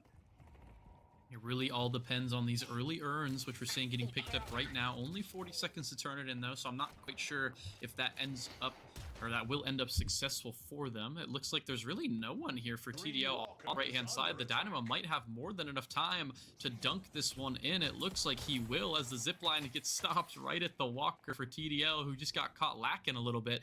That's going to be more souls for the University of Toronto, and that's going to be slightly bigger lead for them, which is exactly what they need after that failed play they just had. Here comes the Wraith Ultimate, trying to get this Vindicta out of the sky here, but the Walker looks like it might go down anyway, as the Geist just does not care of the fight. She's just going for the Walker over and over again. She will get it. That is going to be worth every week, even if both of them die, and it looks like the Geist is going to get out of that one anyway. Only the Vindicta going down. Is the trade worth it? That is what Toronto has to be saying, right? And sometimes you can argue either way. I think especially getting the kill onto the urn onto Johnny, you want to accelerate the farm for the Dynamo so that way he can be a little bit tanky, get those ability points into the black hole, because that can be your win condition later down the line, because you know you're going to have to team fight in some of these portions. What a crazy turnaround though in lane number 1. The Lady Geist able to take down the Yamato in a 1v1 on the retreat. I mean, that just shows the duelist capabilities of the Lady Geist. No matter how much they change her, put the nerf hammer to her, whatever it is, she's still a 1v1 specialist. That's how they designed her from the start. So able to show her prowess there. We're going to have an urn contention here. The ultimates online for the University of Toronto, as well as the big ones for TDL, excuse me. I don't know if they'll be able to get this one home. Dynamo, he's going for it. He is going to be going for here. No swap on the Lady Geist. However, that shouldn't matter too much. The pocket going to be going in a little bit deep. 1v3 now. Needs to be a bit careful, about half HP, but should be okay. Backs up for now. It looks like the urn just stalling for a bit, but the more they stall, the better it is for TDL, who is pushing that right-hand side. But as I say that, actually Icy goes down, and it looks like over there on the right-hand side, the Wraith misclicked. The star player that's been hyped up this whole time manages to defend that Walker for now, and manages to allow the University of Toronto, that Dynamo, to dunk that urn once again. Saucepan can only get a little bit of Walker damage before he has to retreat, and overall, just a good play from the University of Toronto. Yeah, and there was a 2v2 carry M1 skirmish over there in lane number 3.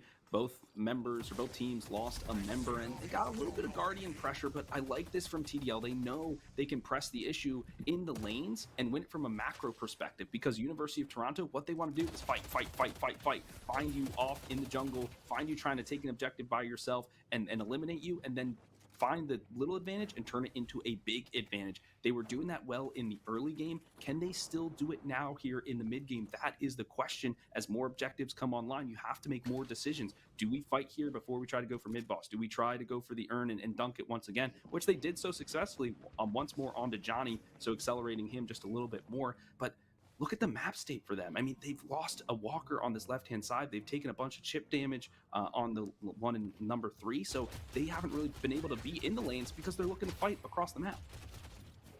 Looking to fight across the map. They still have that gold lead. However, it's still the same lead that they had 10 minutes ago, right? So it hasn't really increased for them at all. It's still technically a lead, but as it's about 18 minutes into the game, it's not actually going to be that big anymore. Here comes the Viscous trying to catch out this Paradox along with the Vindicta. And will they be able to do it? That's kind of the name of the game here, but with all the members of the University of Toronto coming back in to support, it looks like TDL are on the back foot now. Oh my gosh, and a big rescue beam, but I think he just put her in a rock and a hard place. The Vindicta has to use the flight, but it's a power slash. Will cut the wings of the witch, and she will go crumbling down. I think it was Null just overstepped there, tried to play aggressively onto the Paradox, used some cooldowns, and then didn't realize their carry was behind them, just getting stomped on. So they do get eliminated. Here's the 7, though. It's this lane pressure. That is what the TDL want to do. They know that because they're fighting across the map, Toronto, they are able to freely take some of these things in the lane. It's just, can they survive? Here's a nice time bomb and the wall to block some of those shots. The 7, though, he's going to skate away. Gonna skate away. A little bit of a good play there from the University of Toronto to open up the map for them, but a great answer from TDL as well to get that middle walker at the same time here while all of that happens. But as I say that, TDL losing another member here. Viscous going down. This could allow the University of Toronto to go for something here, but with the waves all pushed in, it looks like we'll be just seeing a reset overall. One player I definitely want to highlight and take a look at here as we get further into this game is the Paradox. Cater on the Paradox. We looked at the build earlier. It actually was a Fortitude, Majestic Leap, Knockdown Paradox. So there's almost zero damage actually on the Paradox herself, just the base damage. It's going to be purely for that engage, purely for that swap, for that pick potential, right? As we're seeing actually a pick right now over on to this Infernus. Lalo needs to be careful here. Oh, and that's exactly what it is. The Majestic Leap allowed her to get in time for the kinetic shot to stun up the Infernus, but you're going to need a little bit more than that to lock down the bartender. Here is the paradoxical swap, though, to put somebody out of position. It will be Zephyr under the hammer once more. The gargoyle cracked here. The big storm cloud is hitting onto 4 members, but doesn't have the unstoppable just yet, so feeling a little squishy up there in the sky is the 7. Still skirmishes around the map, ladies and gentlemen. This is a huge, I mean, this is a game-deciding situation, it feels like at times, because the way these players are going at it. They want to win some of this money. They want to be in the best of 5 finals. Here's a concussion combustion. It's big. It slams onto a couple. He does get stunned, though, at the end of it, and the rest of the team will retreat. A huge fight there in the mid lane. Yeah, TDL managing to fight them off. They lose Zephyr very, very early with a great swap, plus the wall onto that Ivy. However, a good little rally, a good little team fight, 5v6 for TDL, managing to hold off all of the members of University of Toronto and keep them at bay for as long as possible here. The Pocket just doing so much for them here. 28k already, and trying to be just a big annoyance, you know, thorn in their side. Just sitting up on the buildings, 1v5 there. You can see all the members except for Infernus, TDL trying to find this Pocket, trying to find the kill, and they managed to do so. The Pocket was not quite able to get out alive, almost gets 1-for-1 there, but Riser managing to stay alive for now. But on the other end, the Wraith is going to take down Lalo here, 30k against 21k. That's going to go towards the Wraith any day of the week, and now that opens up the Wraith to take this Walker pretty much uncontested. And that's what Wraiths are good at, just the structural damage. Oh my gosh, though, but Big Fat B on the Pocket, I thought he was going to take that 1v1 with the Geist. He was so close. One more shot probably would have done it, but you love to see those two battling it out. Still, this map is opening up. There's just structures falling left and right. It's Yamato now at this point making the earn run. I think she'll be able to score the touchdown. And there she goes. No contest here from the TDL team because they don't have their ultimates available for the fight. They have to let it go. Now finally, University of Toronto taking their lead that they had, the very slight one that they've had since the beginning of the game, and just transforming it into an even bigger lead. The only thing bad about their map state is they don't have any of those walkers, but, you know, with that big of a soul lead and the fact that they still have one more walker to take, that's actually not that big of a deal, given that they should be able to win most of these fights if played well. TDL have that walker to defend, so at least they have an objective, and they do have a lot of time here with the fact that they have all these ultimates. They have the Vindicta, they have the Flame Dash, they can clear these waves as much as possible, especially with the Kudzu bombs as well. Can they stall for a long enough time, though, to actually get in this game fully? We'll have to see. University of Toronto are going to start to try to find even more picks here after that play, but I don't think too much is going to happen for the next minute or two. Yeah, it looks like they're just going to set the waves, right? Make sure that they're kind of balanced. Nobody's pushing into anybody. Clear the jungle farms. If there's really anything left on the map, everything's already been eaten up. But I like the base defense here from TDL, and I think it's going to be really hard for the University of Toronto to kind of aggress into the base. past the base guardians and utilize some of their cooldowns, because like we said, they want to fight out here in the streets, not necessarily in the base. So they're going to be maybe waiting for a mistake from TDL. Like they're going to go for a mid boss and then they turn it the flame dash. Yeah, indeed. But maybe thought better of that one. The telekinesis being lifted, but he's able to get out of that one. Just some abilities exchanged here in the mid lane. Nobody fallen just yet, but the space given up here from the University of Toronto might allow TDL to go for the mid boss. Yeah, TDL getting a lot of poke here. The flame dash, they're looking for a pick early on right there onto a couple members of the University of Toronto there, but misclicked with that Wraith. Putting that telekinesis on ended up scaring them off sufficiently enough to, buy them a bit more time. I don't think the mid boss is going to be coming up quite yet, as we do still have a little bit of jungle on both sides. Singer Sacrifice being taken right now by this pocket. A little bit more souls for them, but one thing to know, right, is almost 20k soul lead now, and look who has that soul lead, right? It's going to be that Wraith, it's going to be that pocket. Misclick and Big Fat B. I mean, Big Fat B had a great performance last game and was the person who subbed out for Misclick, and now Misclick back in on the Wraith is going to be, in a big position this game. With all these souls, you have the position to carry. They've been doing well so far. Let's see if they can do it. TDL don't really have a singular member on that level of souls, so they really need to work together to win these fights. Absolutely. And this is a very tough point in the match for the University of Toronto based on their composition, because they can't force an objective with a full team fight because they know they'll lose it unless the Dynamo goes in for the biggest ult you've ever seen, right? It's got to be a fat black hole in order to gobble up a couple of people and then get the damage in. But it's about these engagements right here. That is what they're looking for. Bait them in with a neutral objective like a bridge buff and just eliminate them, because they have the stronger burst to do it. And with Lalo off the board, now they can roll into something more. I don't think any of us have looked at that yet as, another kill for University of Toronto. They are in position now to push down this Walker, so we'll hold that point just for a little bit here as they're trying to defend 4v6 as long as possible. The University of Toronto doing such a good job at poking them and walking away, poking them and walking away. Looking at this pocket doing the same thing on the other side as the urn is being taken onto TDL side of the map. TDL are just starting to lose control. As one thing I wanted to focus on here as they're turning in the urn is this pocket build. Pure gun. He just went glass cannon. He has burst fire. He has leech. He has everything. Or sorry, vampiric burst, not leech. He's got absolutely everything in order to take these 1v1s. Look at this gun damage here as he's finding yet another kill onto the 7. Now maybe even on to this, or on this Lady Geist. I mean, University of Toronto are just starting to steamroll. Yeah, and it's off the back of that one pick onto Lalu. Somebody stepped out of line, and that's exactly what they were waiting for. So patient play here from the University of Toronto to wait out and find their timing, right? And that's what they did. Now Lalu desperate to kind of save the base, even though the base guardians went down. So the final flex slot will be open here for the University of Toronto, which is huge for them because they banked up so many souls. They're going to probably get their final buys in before maybe diving into the base one last time. It depends if Lalu goes down. Ooh, that's a little bit scary. Now all 6 members of Toronto are here. They're ransacking the base.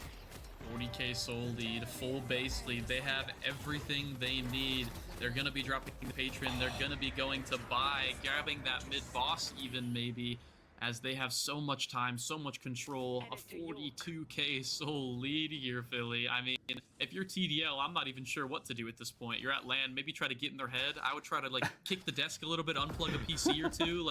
There's not really too much in the playbook for them at this point, but everything for the University of Toronto is starting to go right. This Wraith, this pocket, even this Yamato now is starting to do a little bit of work. And it's just, you add a mid-boss Rejuve Crystal on top of it. I have no clue how TDL are going to deal with this. And they have to secure these crystals. That's the big thing. 3 of them up for grabs. It's a teleport in. It will be Null who will get 1 out of 3.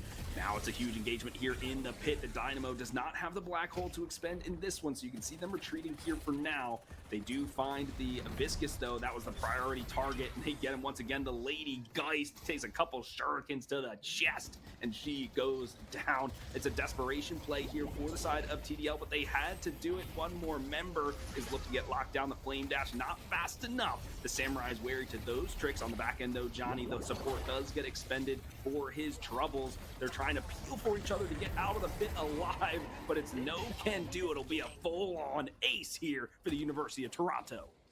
Full on ace, and with all those members down, the death timers are just way too long, and it looks like with that patron drop, all they have to do is just push one wave, and they should be able to end this game here.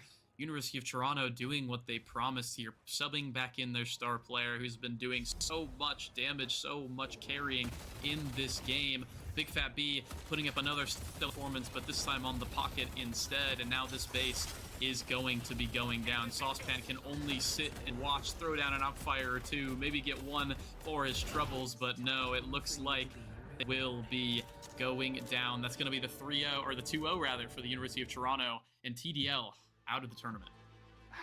I mean, and that was pretty clean from the University of Toronto. I love, they had two great discipline plays. One, wait for some timing, a neutral objective to come up. It happened to be the bridge buff. The Infernus stepped out of position. They jumped him, just like we talked about in the draft. They were able to cascade that to another elimination, save your friend syndrome. That's two people down. Now you know you're 2 players up. You can find a bigger advantage across the board. They do just that. The second discipline play was they went through the base, they took down some shrines, they weakened the patron, then they went back to the mid boss, right? Instead of trying to push the issue, go to the mid boss, take that down, secure those extra buffs for yourself, number one. But number two, you're forcing the Amber Hand out of their base to try to contest you, right? Because there's nothing for them to do in the base. They can't really defend it. There's no jungle, whatever. You go to the mid boss, you have to fight them in there, but they're already behind, one in souls, one in ultimates and abilities. You know you can take that fight clean, and these little 1v1 engagements, they do just that. Then they run it all the way home. So wow, University of Toronto really putting on a show of how to run this great, like, in your face kind of rush down composition from them. They knock down TDL, and they move on to the grand finals to play the No Name Avengers. That is going to be one you don't want to miss. Definitely do not want to miss it. TDL are going down, putting up a fight, especially in that game one. So definitely claps to them, you know, getting that 3rd place, still something, right? They qualified, they get there. They had a good game, they had a good showing. Obviously, they've had some roster issues as well. So I think they did their best. They did as much as they could do to secure just a little bit of pressure. That early late game on the game one was definitely something fun to watch too. So, you know, well played to TDL. Show some love for them in the chat. Thanks for putting on a show at the very least, but it is all the University of Toronto. Collegiate representative coming in here, as Collegiate Deadlock is getting started as well, so that's something to take advantage of and look at too. A little bit of a showcase for possibly what we might be seeing from that league. But will they be able to take on some of the biggest names in Deadlock, all kind of merged together onto one team? All Eternus players, I believe, more than all Eternus players, very, very talented player individuals on the No Name Avengers. Deathy, kind of, you know, the tournament organizer, the host, you know, the channel that you're watching. Will they be able to take them down, especially with these crazy comps they're pulling out? Or will the No Name Avengers kind of, you know, stomp them, put their foot back on the gas, and take them away? We'll have to see. It is LAN. Anything can happen as in LAN, but, you know, that will be coming later on. Absolutely. I think we have an interview. I heard a voice in my head. We got to confirm. Do we have an interview? Okay, we are setting up an interview for you for one of the members of the University of Toronto because they won that series. But like you mentioned, who's waiting in the wings? I mean, we have Deathy, we have Lonal, Gibbs, Poshipop, ABG, Excuses. These are all names you've known, names you've seen, names you are watching their streams from time to time, right? It's a war of attrition and endurance. Can you last the entire series? Can you have a composition in your back pocket that's going to really throw the other team off, kind of like University of Toronto did? Or do they have more tricks in the bag? That is what you are going to want to witness. But Jordan, as you mentioned, there is Deadlock happening all around the scene, right? There is the Deadlock Invitational happening. So the Death Slam Invitational qualifiers are this weekend. We'll be casting a match for that later today at 7 p.m. On this channel, or what, the Death Slam event channel. It's actually going on right now. There is game one, right? It's a Swiss format here to determine what 5 teams will be qualified for the 8-team event, because 3 teams were already invited. So, but you know, that's in the Death Slam event channel, so you can definitely, you know, pop over to them, keep them up on a second tab so you can see all of the Deadlock action. But to your other point, is there is the collegiate Deadlock scene.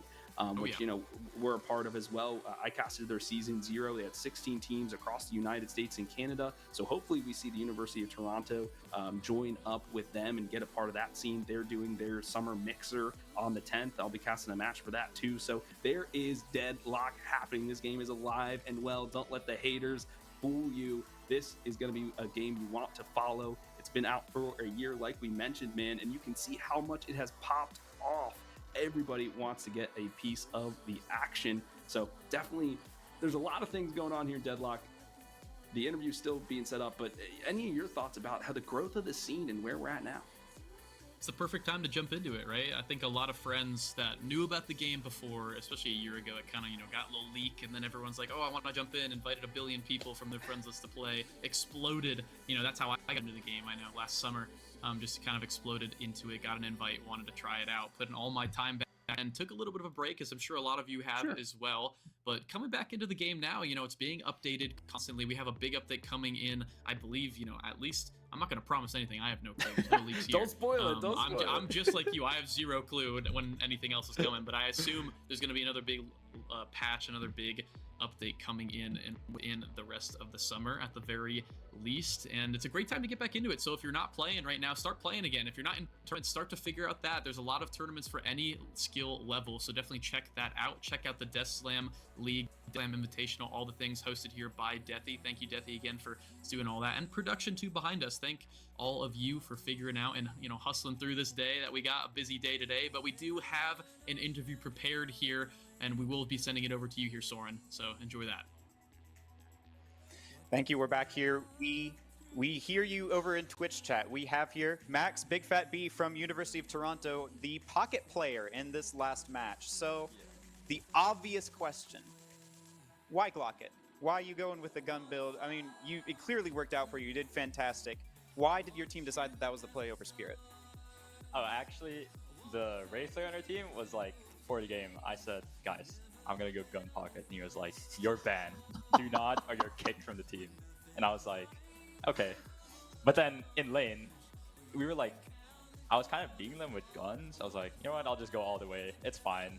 So I just kept going, and I mean, we already had a decent amount of spirit damage, and like my normal build, like I think Sniper build is like Majestic Leap, and you just explode people with Spirit Burn. I feel like it's very hard because I think they had like Viscous, Rescue Beam, Ivy, Geist as well. Like, oh my gosh, if I boom a Geist, I'm gonna get boomed myself for sure. So I was like, you know what, probably consistent damage might be a bit better, and it opens up for like Capacitor, which is like counter. So yeah, but yeah, thanks to the guy on YouTube where I found the build. YouTube guides coming in handy for a deadlock land. There you go. Find your next build on, I don't know, Average Jonas's builds or something. Metro. I'm sure Twitch chat probably has seen the video on YouTube. Yeah, but there you go. It can work out, and you had a fantastic game on it, so it definitely paid dividends. Another thing that I gotta ask, because I saw you over there on your monitor, why are you playing in windowed mode, man?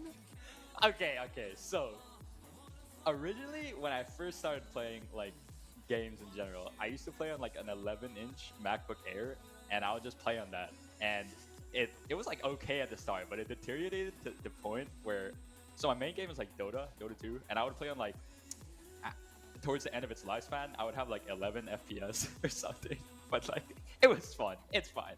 I'm not like that anymore. I'm better now, but I still play on laptop. I don't have a PC, so like when I got here and I was like trying to adjust, I was like, whoa, this screen is just so big. Like I can't see, dude. Like my peripheral vision is only like this big, and the screen is like, it's like ginormous. And I was like, I can't see how much.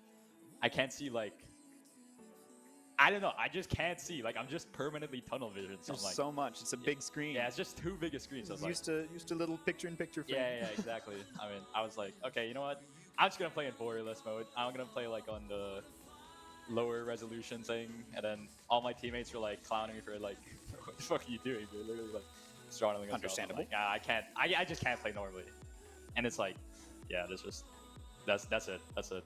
I'm just not used to the big screen. Hey, it fits with the vibe of the rather informal setup that we have for a lot of this land. So that's all that we really had. Just kind of a short interview here with Max, a Big Fat B. Congratulations on the win. You're going to face Deathy's team in the big best of 5 for the finals. How does that make you feel? I don't know. Honestly, I think we have like a 10% chance of maybe lower. I don't know. We got super cooked in the qualifiers. I missed like all of my hooks, but I don't know. Whatever. We all lost like all 3. It happens. So you're saying there's a chance to use the line. All right. Well, we'll be excited to see you up here in the finals for the Deadlock LAN, first ever LAN. So stay tuned for that. We'll go to a quick break and then come back with game 3 for the finals. All right, well, before that quick break, you're going to see our friendly faces because this will be our final time here today, HD Philly B and Jord. It's been an absolute pleasure working through this play-in series with you, and what a memorable one it was. As Soren mentioned, we're going to go to a quick break, get everything set up for the grand finals. We'll see you after that.